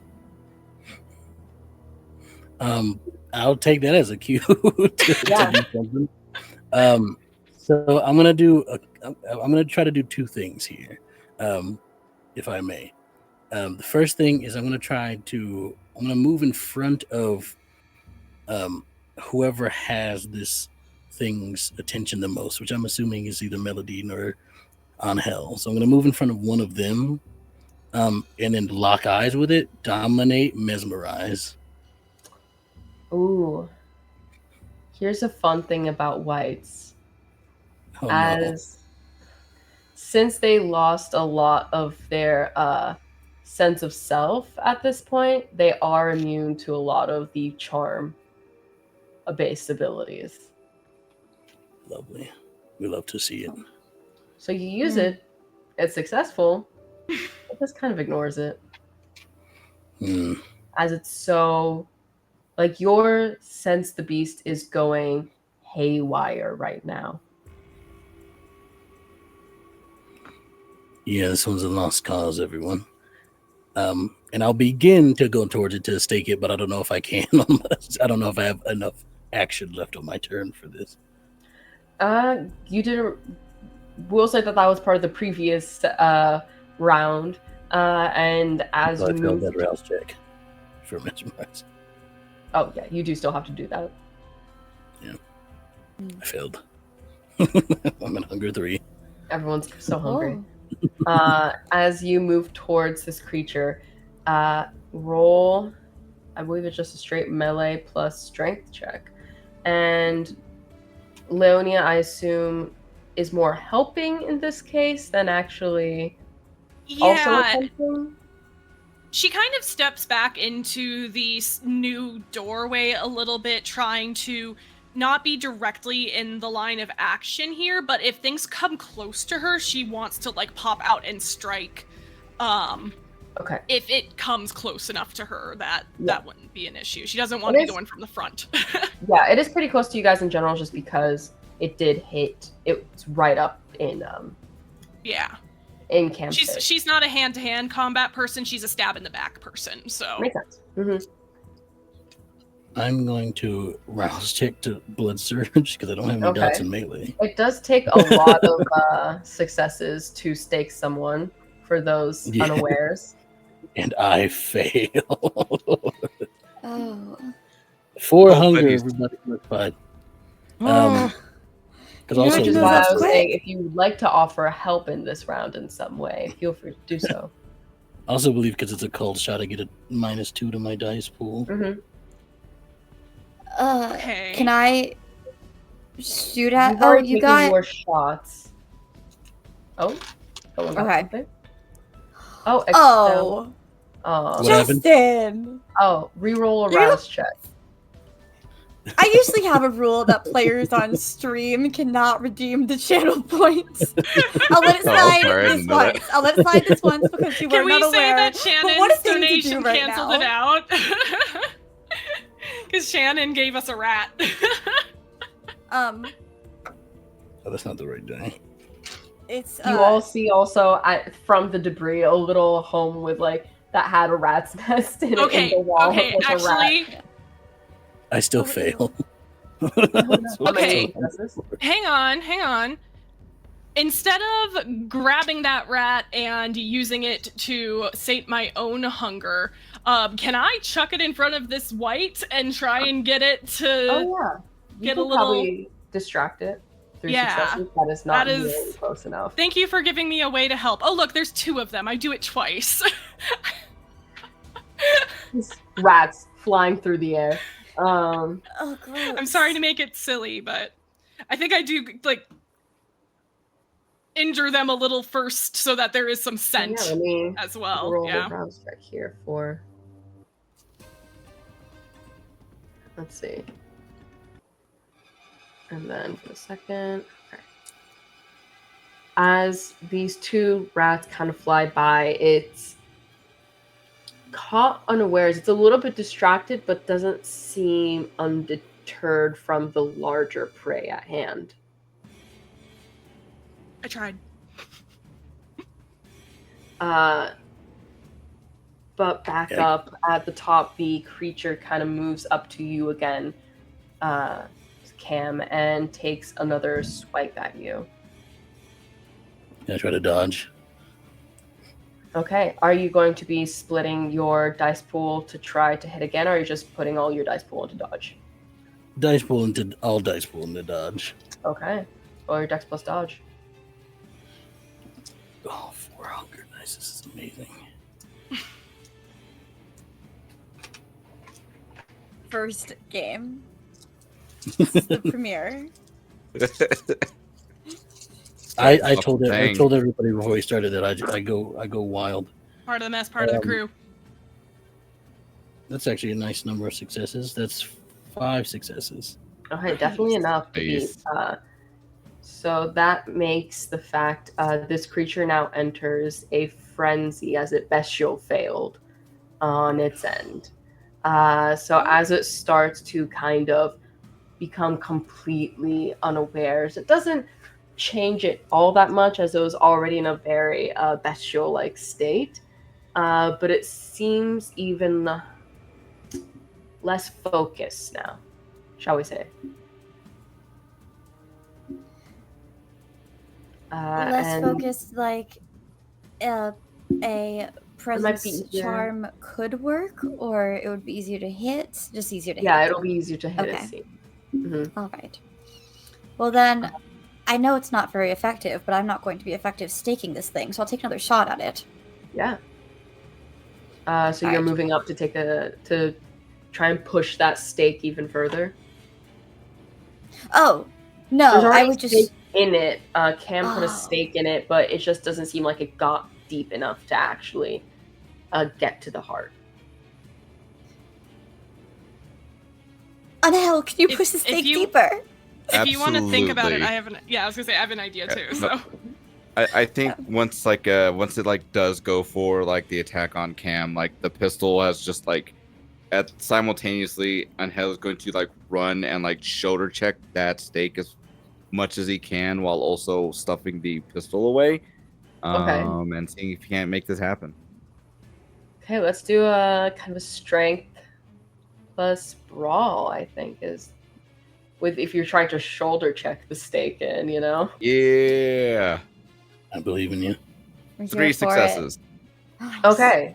So say that's an added 3 successes. I'll count this as a total for what you need, which for everyone to know, in order to successfully stake someone, it is 10 successes that you need. Right, and a stake is a very annoying tool as it doesn't give you a plus or minus or anything on your roll. I want to dart in and try to come in and sweep its legs out from under it. And try and get it to topple forward so the ground pushes the stake further. Oh, fun, or on El's shoulder. One or the other. Yeah. Let's do definitely a dexterity move this. Plus that was the goal, baby. Let's see, there's no like acrobatics equivalent. I never remember what if there was, I wouldn't have points in it. Yeah. Yeah. It might just fall under. I am totally fine with just rolling dex if that's what it needs to be. No, I think honestly, if you want, you don't have like, it could either be a brawl or it could be, I could see it being a larceny almost, because or a survival, like to kind of figure out the best points to hit. Yeah. Okay. Pitch, could I add my auspex because I can see this guy better than everybody else? Sure. Yay! I love negotiating. Yeah. I'm big into negotiating, so if you feel like a different role is suit something you want to do better, feel free to ask. 3 successes. Okay, great. Three successes. As he already used his roll to try and like just when he was focused on Cam. So as you kind of knock him over, I assume Ángel steps out of the way and this creature kind of topples down and you see it kind of like lurch around the stake, but it's still kind of in an awkward like dislocates its shoulder and gets up before getting the other one and pushing itself full up back onto its knees before standing up and again. But you see that the stake has gone deeper in. There's only a little bit left out. And then it will take its hit again, but this time it's going to try and bite you, Cam. As it lunges at you with its teeth. Give me a dex plus athletics to try and avoid this. Alrighty. Actually, this time, is it standing? Yeah. Can I split my dice pool now for this? Of course. Ooh. You're always welcome to do so. All right, what's the split again? Because I'm going to try to, as it attacks. Divide. You can either use half of your dice on one and half of your dice on the other, or you can do like use 3/4 of your dice on. You just have to pick like how you split up the fraction. Got you. So I'm gonna half. Do we round up or I think we round up? So I'll use half on. So I'm gonna try to, as it attacks me, I'm gonna try to punch the stake deeper. Mm-hmm. And then while also like guiding its head away. Gotcha. So you both try to do the dex plus athletics to go away, and also a strength plus brawl to punch in. Yeah. Okay. Roll both of those for me. Slowly. So, and just to double check, I split up the pool for each of those rolls. Mm-hmm. Okay, got it. So that'll be that. Ooh, we're doing the strength and brawl one first. Okay. My fist do +2 damage because of things that we discussed before. Yep. And I got 2 successes. Great. And now I'll roll the other half, which is 3 for the dodging. Oh, that's also 3 successes. That's 3 successes also. Which all blood die.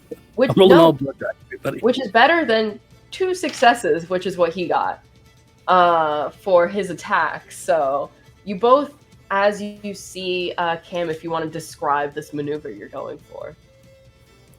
So it's you all see as I sort of my left hand comes up and underneath the jaw clamps the mouth close while also driving my elbow forward into the stake to push it deeper.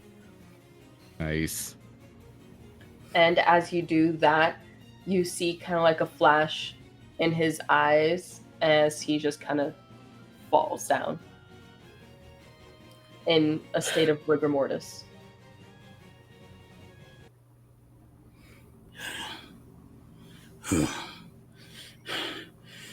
I need to eat.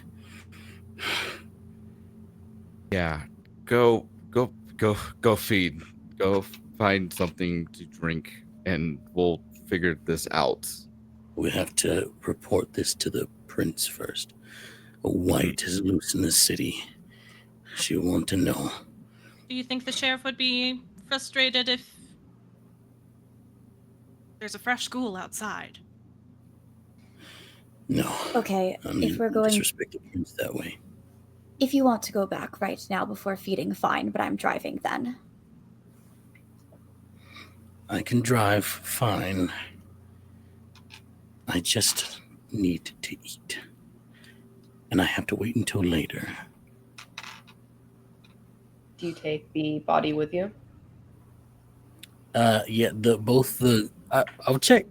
If someone's better at this than me, feel free. But I'll check and see if the ghoul is still alive. No. Then I'll look to Ángel. Do you think the prince would want this back? Probably. But, oh, yeah. Yeah, no, they're probably going to want it back. If you're going to wait to feed later, then... Oof. This is not... Do you mind if, what is if we get your, we spill a little blood in your vehicle? We can back this thing up and bring all the, place all of the items in the trunk. I mean, there's another rat if you want that, if you're that desperate, but I know you want to just wait until later. Up to you. No, I like this. It's fine. This is the perfect feeling to feed. I will pick up the rat and hand it to Ángel or Leonia. I'm good. I didn't take any damage. Or I'm only at 2 hunger. So, and I know that everybody else was much more in the line of fire than I was, so to speak, and might need to heal themselves a bit. Take care of that later. As Oh my god. In which case, I'm not going to eat a rat. You can take care of it now. It's fine. I will quickly just slake Is a it hunger. rat? See, Yeah. was that so hard? Was that so hard? Yes, Right. it's fine. And then I'm gonna make a rouse check to heal. So do your check. I fail. You're back where No. you started. Pre-rat. At least it didn't take me Okay. under 5. Let's, if we can at least go back to the Elysium. If you don't want to maybe take it get with you you, something there. I can stay, and I think we should find how he got in, why he was here. Don't you? That sounds like a good plan. Ángel, Leonia, do you want to stay behind? Well, Leonia, do you want to come with me? Leonia's the best suited to investigate this. Seeing ghosts and sensing them and whatnot. Ángel should stay as muscle. You two really can't stand each other when you're not in the mood, huh? You can go by yourself or I can come with you. What would you like, Cam? Come with me. It's fine. I'm going to need someone to keep me grounded. Composed. Sure. Alright, do you know how to use one of these, Leonia, holding the pistol to you? Yes. Alright then. Depending on how many of my things you've kept in your car, I might still have a pistol in there for myself. But let's go. I'll turn to Ángel. Do you have a holster for this? Yeah, hold on real quick, and you're gonna see as he kind of pulls one out from his waist belt and be like, and just like hand it over to you, and be like, run your belt through it, and it'll stay on the inside of your pants. So that's for the more covert approach. I'm wearing a dress. Yeah, that's gonna be a problem. Yeah, just hold it out. I make sure the safety is on and put it in my pocket. This dress has pockets. I established that earlier. Nice. Cam, you get a text on your phone about one of the people you have an eye out on going on the move that your ghoul texts you about. I text back. Everything good? Safe? Just letting you know, seems out of the ordinary. They don't usually leave this late. Keep an eye on her. Close. But don't let her know you're there. Thumbs up. Do put my phone I away. see any expression on Cam's face as he checks this text message? It's probably the same as it's been since the end of the fight. Which is Angry. a restrained a restrained anger almost.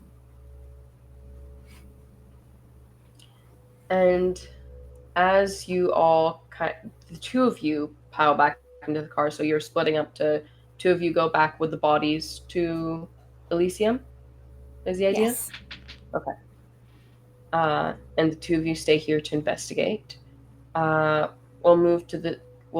follow the two heading to Elysium first. As you all make the ride back, it's probably a lot more quiet than the ride there, as Cam seems to be focused on completing this so that he can go off and take care of things. As you arrive, I need to ask. I assume you don't arrive at the front? No. Mm-hmm. Definitely the back. So with what we have here. And do you alert anyone that of you're bringing something? Would I have the sheriff's number? Yeah, I think so. I think your sire would have given it to you. Then I will text the sheriff. Bringing in a problem. This might be terrible wording, but I'm too angry to think straight. Bringing in a problem that should be brought to the prince's attention, to Requiring discretion. Yeah. Requiring discretion. Ugh, I can't speak. Requiring discretion. Put that in there, please. Oh, okay. Also that. I put that. He'll ping you to the loading docks location. Go there. And you see he's, as you all park, he kind of appears. He was hidden from view and reveals himself and guides you both back up, kind of through like a back way, through the supply elevator that he's made sure to lock off, seeing as there's things that shouldn't be seen by the general public, and takes you back upstairs to the prince. Knocks on the door, and Cam, are you carrying this thing around, or do you just kind of put it like a journey or something like that? Yeah, it definitely would be either somewhere where it's like in something that's where it's like can't be seen what this is. If we are to bring it up, or those like little big carts, catering carts, like mail or like delivery, and then put a sheet over it. Yeah, something like that. Yeah, uh-huh. And then just wheel it up. Yeah. As you bring it up, your sire catches your attention before you head all the way up. Can you come and kind of like, and let's kind of like gives you a little nod from a distance and says, can we talk after?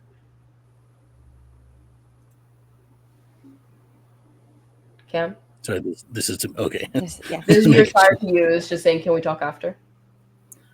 Yes. Is there something you need of me? Not pressing. I will talk to you soon. And you take the body the rest of the way up. Knock on the door, and once again, the harpsichord music starts to lightly play in your ears again as you walk in, and the prince is reviewing some files, it seems, just going through, signing some documents and whatnot. Oh, quick. Lovely. What do you have there? Your Highness, we did indeed find a problem exactly in the place that you told us it would be. There was a quite restless spirit there. You are absolutely correct. And it is a significant issue. Cam, if you would. Uncover the mail carrier thing and say, we encountered a white, it seems. A white? It seems they attacked your, The mortal that was supposed to meet us there was Oh, dead upon our arrival. poor Louis. Good to know. he is in the car. If you would like his remains, we could not save him. We can take care of the body. He was helpful. And she looks over the creature, like she kind of peers over the kind of mail carrier. Huh. What is this doing in the city? She kind of looks knowingly to the sheriff. Ángel and Leonia did remain on the scene to try to investigate further. We returned so that it could be brought to your attention as soon as possible, but perhaps they will find more answers there. Good to know. We saw no signs of the ghost, but it seems this Might have not been a ghost, then. And perhaps not. I wonder who this was. I don't recognize him. Do you? Kind of Robert shakes his head. No. Okay. Thank you for giving us this. And she does like a little sign to Robert, and he moves the cart towards the back of the room, farther away from you all, so no one kind of sees. And she does a few flicks of the hand and cuts her hands, her palms, and lets the blood flow out a bit before snapping her fingers, and the body kind of shoots up in flames, incinerating itself. Before she heals her palms and sits back down on the couch, and Robert wheels the cart out of there. Is there anything else we can do for you, Your Highness? No, I think just give me the full report when you have it. But you have definitely done a service and deserve this domain I give you. Thank you. know you keep a business in Saint-Roch. Yes, Visage is mine. Good. Then that area shall be yours as well. That is a very fabulous and generous domain. Thank you very much, Your Highness. I greatly appreciate it. It is my honor to accept it. We'll start with a few blocks, and we'll see as you grow. Maybe you can handle some more area. I'll speak to the rest of you later to alert you of some upcoming plans and things I have ready for you all. Of course, I will make sure that once Ángel and Leonia arrive, you are alerted if they have news that is worthy of your time, Your Highness. Good. As you are dismissed and head back downstairs, Cam, your sire, pulls you aside. This time to kind of a discreet hall, and you see that it's Lucia again. And she seems to be in her more warrior attire, what she uses before she goes out on a hunt. is something wrong. I need to check on a few things going on. I'll let you know if I need any help, but if There was a disturbance I need you to check out. It's in this address here in the sewers area. Just below an address and this neighborhood here. And she hands you a little script with a location. If you get right to the corners of those two streets, the manhole right there should be the one you should take. Got it. I'll go now. Good. Thank you. For like out of a bit of out of character for him, showing concern for his sire, but not in a way that he believes her weak, but just in a way that one is concerned for a parent, one might say. There was a white out there today. Are you Just okay? Nothing a little bite won't fix, but just I mean, I know I don't need to tell you this, but be careful. You too. If anything happens to you, I'm killing you. If anything happens to me, I deserve to be killed, yeah. And then I turn around. Is that all? That's all. Thank you. I'll get right to this. And he walks away. Mm-hmm. And I'll go find Mélidine and say, you're gonna have to find your own way home. I don't stop walking when I pass you, and I just keep going. Make sure you eat something before you get yourself in more trouble. The classic wave from behind is thrown at you as I continue on into the car and into the night. And that is where I shall take my leave. Buddies. So lovely having you. And that is where we'll end that little scene there as we move to our other two. Back at the spa area. What are you two investigating? Are you two Leonia, doing anything to cover up the fact that there's a giant hole in the wall and maybe some of the blood is staining the wood from that ghoul that died? Rosie, your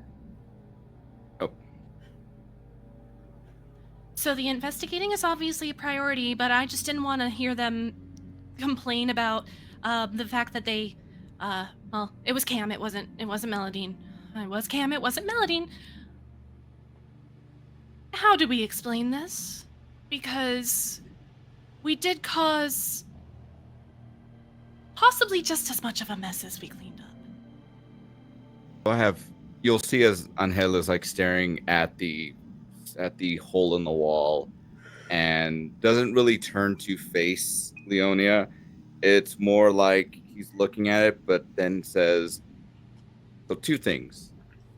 When did you learn how to operate a pistol? And yeah, that's the first one. Two, and he pulls out his phone and then just shoots Martina a message saying, needing some carpentry work at this spot. See if you can find somebody tonight. she just sends a WTF back at you and is like, and then a ... Fine. Thank you. Love you. Kissy emoji. She sends like a little like, it's like the little like broken heart and sleepy emoji. And he'll make that same chuckling and then put his phone away. Oh, the Well, pistol's I know name. the theory, and listen, you can have it back. I don't think there's going to be another white hiding in here. If you want me to check, I Okay. can.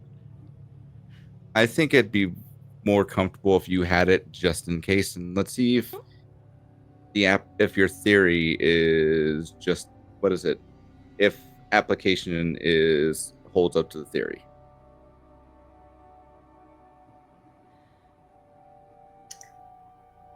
Stay away from the sewers, but we should see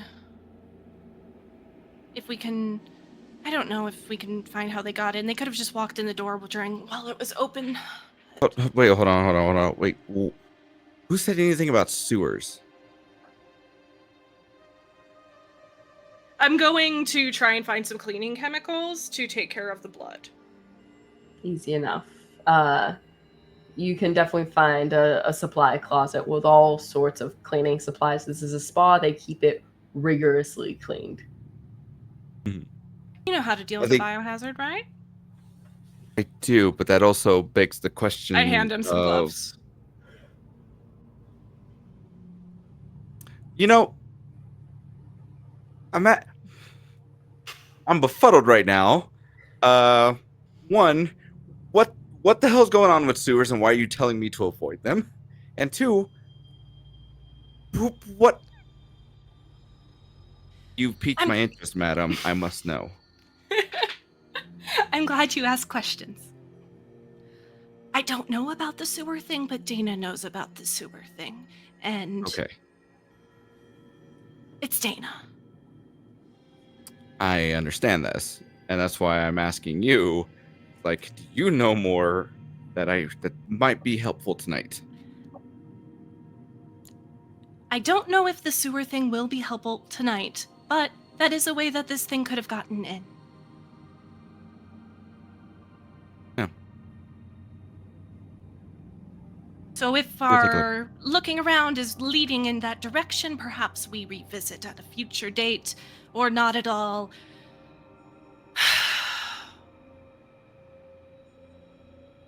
Yeah, clean up blood, and then see if there's any obvious signs of supernatural entry, or if it's just a standard walked in. You're also gonna see like Angel have like a very kind of have a very poopy face look on his face as he starts to clean. Iron leather and a Hugo Boss suit, and here I am cleaning. God damn it. Okay.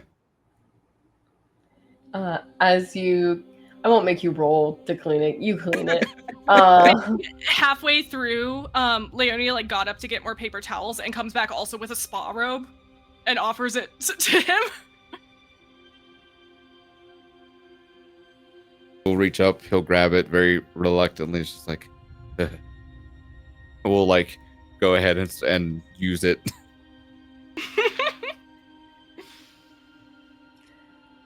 And as you kind of finish cleaning up there, roll for me. As you wrap that up, you kind of hear some people starting to pull in outside. And if you look to the window, it looks like it's Martino with a few people in like a little pickup truck with some supplies in the back. I will get up real quick, like momentarily, I'll be right back, and then walk out there, and then immediately just go and give Martina a hug and be like, yeah, she has like a big thing of coffee. She's half asleep. I am so sorry. I owe you big time. You do. No, just add that to my tab. I promise. Okay, it's getting long. Thank you. You also live for this coffee. Whatever you want, it's on me. I promise. I have to get the bad cafe. It does not take. I had to go to one of those 24-hour places. There's no 24-hour place that's good. Yeah, I know, but this is a little bit of a delicate situation, and I wouldn't have messaged you if it wasn't urgent. How bad is it? Structural damage. Okay. So, and it was relating to something that's a little bit more serious. Okay, I understand. So, yeah. So if we can get that patched up as much as possible, that'd be great. But Claro. Yeah, I'll go ahead and do that. and here's my card. Thank you. And she kind of just taps on the truck, and the kind of 3 other guys that are with her also seem really sleepy, but are like, know that they're gonna get paid very well for this, and are like, look, it's a good buck, why not, you know? Yep. And start grabbing their supplies and whatnot from the back of the truck. We're gonna come on in, and I will say, Leonia. Leonia is not in the room anymore. Oh, he would have probably still. He probably would have still said it and been like, and then just start like, one moment, go do what you guys do, and then goes to proceed to go find her. She is just like a room away, but she very much made sure that she would not be in the path that these people would be moving in to get to the damage and such, and is busying herself checking around for sigils or anything of the sort.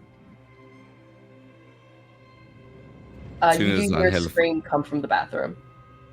Martina screaming. Ángel would have gone back and be like, yes. Ángel, you did not tell me that there were rats in here. What is this? Sorry. I know. It's so gross. Ángel will go over, take a deep breath, and just like pick up as many other rats as possible, and then kind of like do like a quick shake, and then just chuckle as he kind of like walks on away. I love you. And as you kind of get rid of those, you can leave them outside. There's going to be rats in the wild, so it's normal enough. It's not crazy. Yeah. And you go back. Larry, what have you been kind of looking for? What's something you're keeping an eye out? Keeping an eye out for... Yeah, I guess just any signs of supernatural, like if this place had been warded, like broken sigils, something of that sort. I don't think she would be able to find evidence if it was just like a break-in at this point, knowing how long this had been going on, but...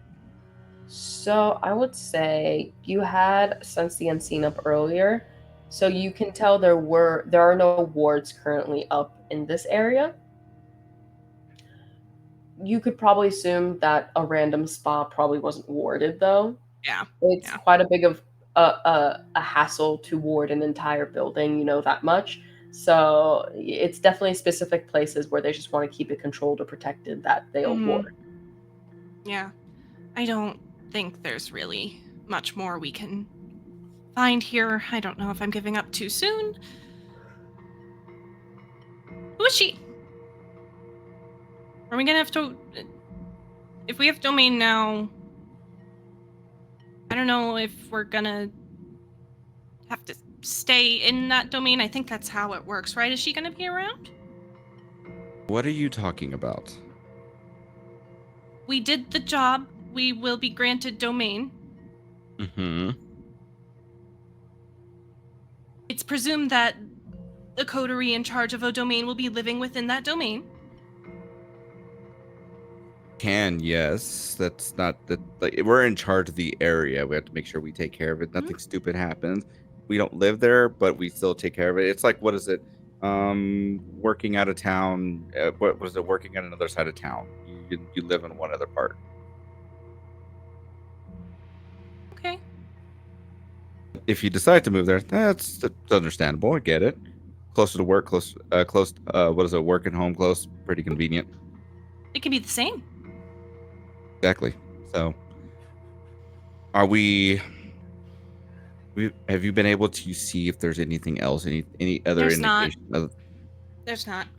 Or if there is, I'm not good enough to see it right now. That's okay. So if your sire has said to stay away from the sewers, it is probably within the likelihood that this whitehead came from said sewers. And if we go there now, it's not going to end up very well, but it is Can we It is check? Oh, sorry. I didn't mean to interrupt you. You're good. Can It would have we probably just been like one of those things where he continues going. But yeah, it's I think not we're really... both on the brain cell. Can we check if there's any place that would have like easy access to sewers? Oh yeah, 100%.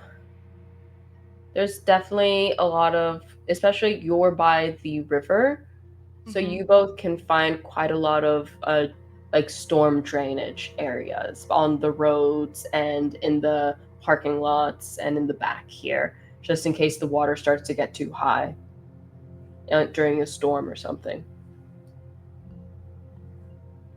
They're also at the bottom of a very large cliff, so if there's ever too much heavy rain and it starts to kind of pour through, it's a pretty good drainage system down in this area.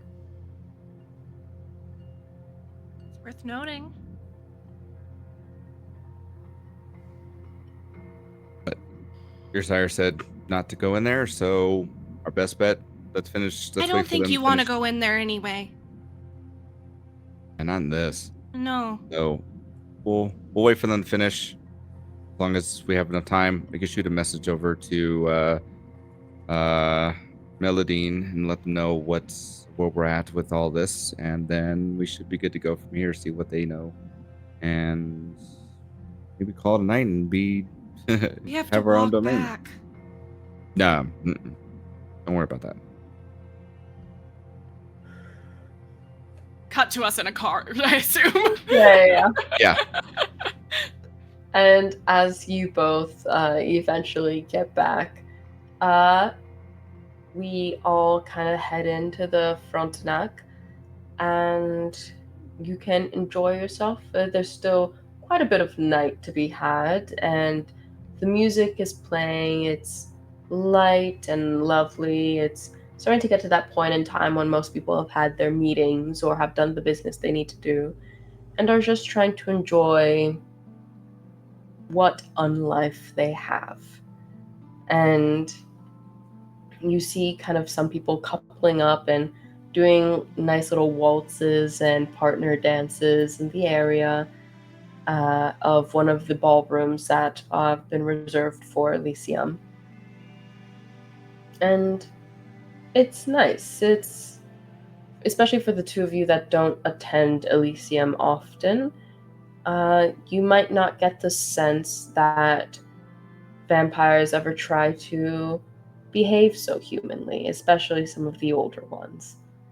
And it's very human, especially as it seems like any of the people that are refreshments have been relegated to specific lounges and are not out here. And if anyone's drinking, they're imbibing in these glass bottles and these wine glasses in their hands. And it's just nice. It's calm, and it's very different from the scene you just all had to endure. Definitely no one had to run through any walls over here. And it gives you a moment to think about what life could be like when you get to the top. When you get to that age when you're sending out your chowder out into the field to solve problems, when you have access to endless wealth and can relax and have all the boons you need to make sure that things get done for you and you can just be. But for now, that's not you. You're at the bottom, close to the bottom of the rung. And it's a long climb up to the top, especially when the top is very old and hasn't seen the bottom of a mountain in centuries. And that is where we'll wrap our vampire story for tonight. Incredible. Thank you so much, Natasha, for kicking off this tale and taking us on that adventure. I had a lot of fun. Oh my gosh, I'm so glad.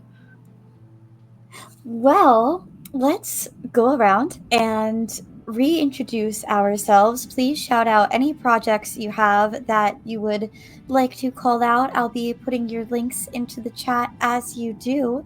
We'll talk a little bit more about what more you can see of this story, of this cast, of more casts, and more shows on Don't Kill My Character after that, and then we'll find a friend to raid out to.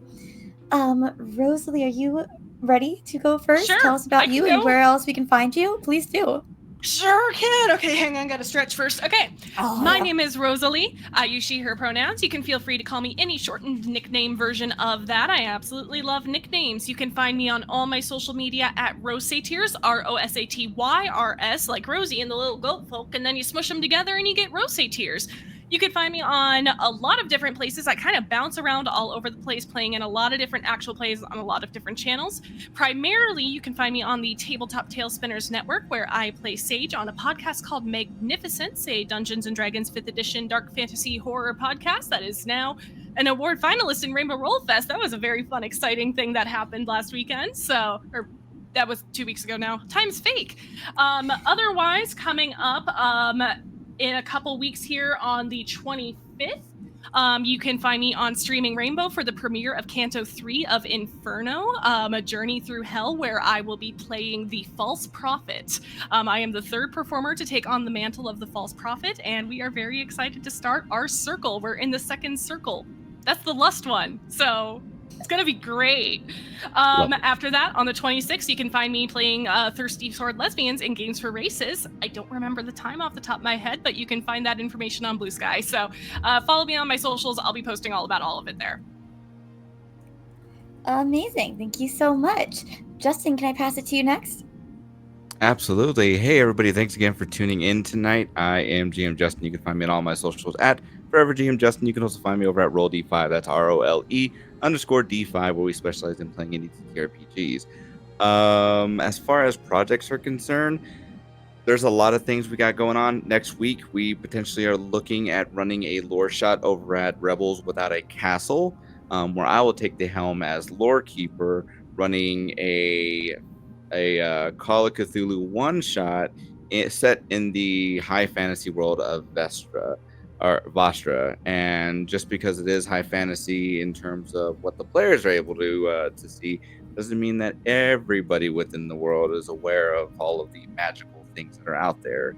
And we're about to explore a very, very haunted place. Well, you're joined to see how that comes out for us. And then, what is it? Not this month, but picking back up again next month. You'll find me over at Smoking Glue Guns every other Friday, playing Redwin, the changeling, who is new to the party as we go through the Veil of Atheon campaign. And there's a whole lot of other things I don't remember, but you can follow me on my socials to keep up with what we got. Back to you, Kate. Thank you. Thank you for being here. Natasha, do you want to go next? Sure. I'm Natasha. I've been your storyteller, and you can find me at Natasha B Cosplays everywhere on the internet. And thank you so much for joining. I will be telling this story again, not next Thursday, but the Thursday after that, same bat time, same bat channel, as well as participating on Extell's side of the story on Anarch Fridays next week, as well as Book of the Eclipse on Tuesday, as well as Superhero Shenanigans on Wednesday. Yeah, we did 2 weeks in a row of 3 stream days in a row. Yeah. At least next week we have like a day off in the There's middle. a break. Yeah, we have Thursday off. Thank you so much for being here so much. And congrats on this incredible storyteller debut. You killed it. This was amazing. I had so much 100%. fun. Phenomenal. I am Kate, aka Kate the Great Cosplays, and also the producer of Don't Kill My Character. So you can find me online in cosplay under Kate the Great Cosplays, but I'm going to talk more about what's happening and what we're doing over here. So first of all, if you're not already, wherever you're watching us, please hit that like button, hit that follow button, hit that subscribe button. It goes a long way in helping the channel, and follow us on social media. I have our link tree posted on the VODs, in the Twitch chat, in the description. And we also have a Discord community that is awesome. You can chat with all of these guys about the show. Wonderful community members, always sharing fun games and pet pics. And we post some behind the scenes stuff and playlists and art, and it's super fun. Really cool place to be. Get in there. And I love having Natasha in so many shows with me, period. It's also really helpful because you help front load the announcements for what's to come. So yes, we have Book of the Eclipse again on Tuesday, July 15th. And then Wednesday, July 16th is the return of Superhero Shenanigans with Claude Curly Insane Guy as the GM. On the 18th, Friday, July 18th, we meet our Anarch Coterie, because this story is being told back and forth with our Camarilla Cast every other Thursday. And then those Anarchs will come in on Fridays, and then you're going to come back here for all of it. You're going to watch it all. I'm going to watch it all too. But you can see us again on Thursday, the 24th. And then back and forth. And if you didn't memorize all that, that's fine. That's okay, because you're going to be following us on social media and in the Discord, where we share all of the schedules. So you are good to go. Thank you for being here for this story. I'm also going to shout out Extell because he had to duck out early, but his link is in the chat. He also has, I believe, still an open game on Start Playing for Vampire. I think this one is based Chicago by Night. Chicago by Night, what he's doing. He is the storyteller. He's a storyteller for the Anarch table. You could see what an excellent vampire player he is. So follow him on his socials. He has a ton of projects that he does too. He does a lot of stuff over on Tales from the Table Studios. Make sure you're following him as well. And with that, we'll see you all here again real soon for more of this story, more of other stories, because there are always more stories to tell. Good night, everyone. Stick around for the raid, Twitch.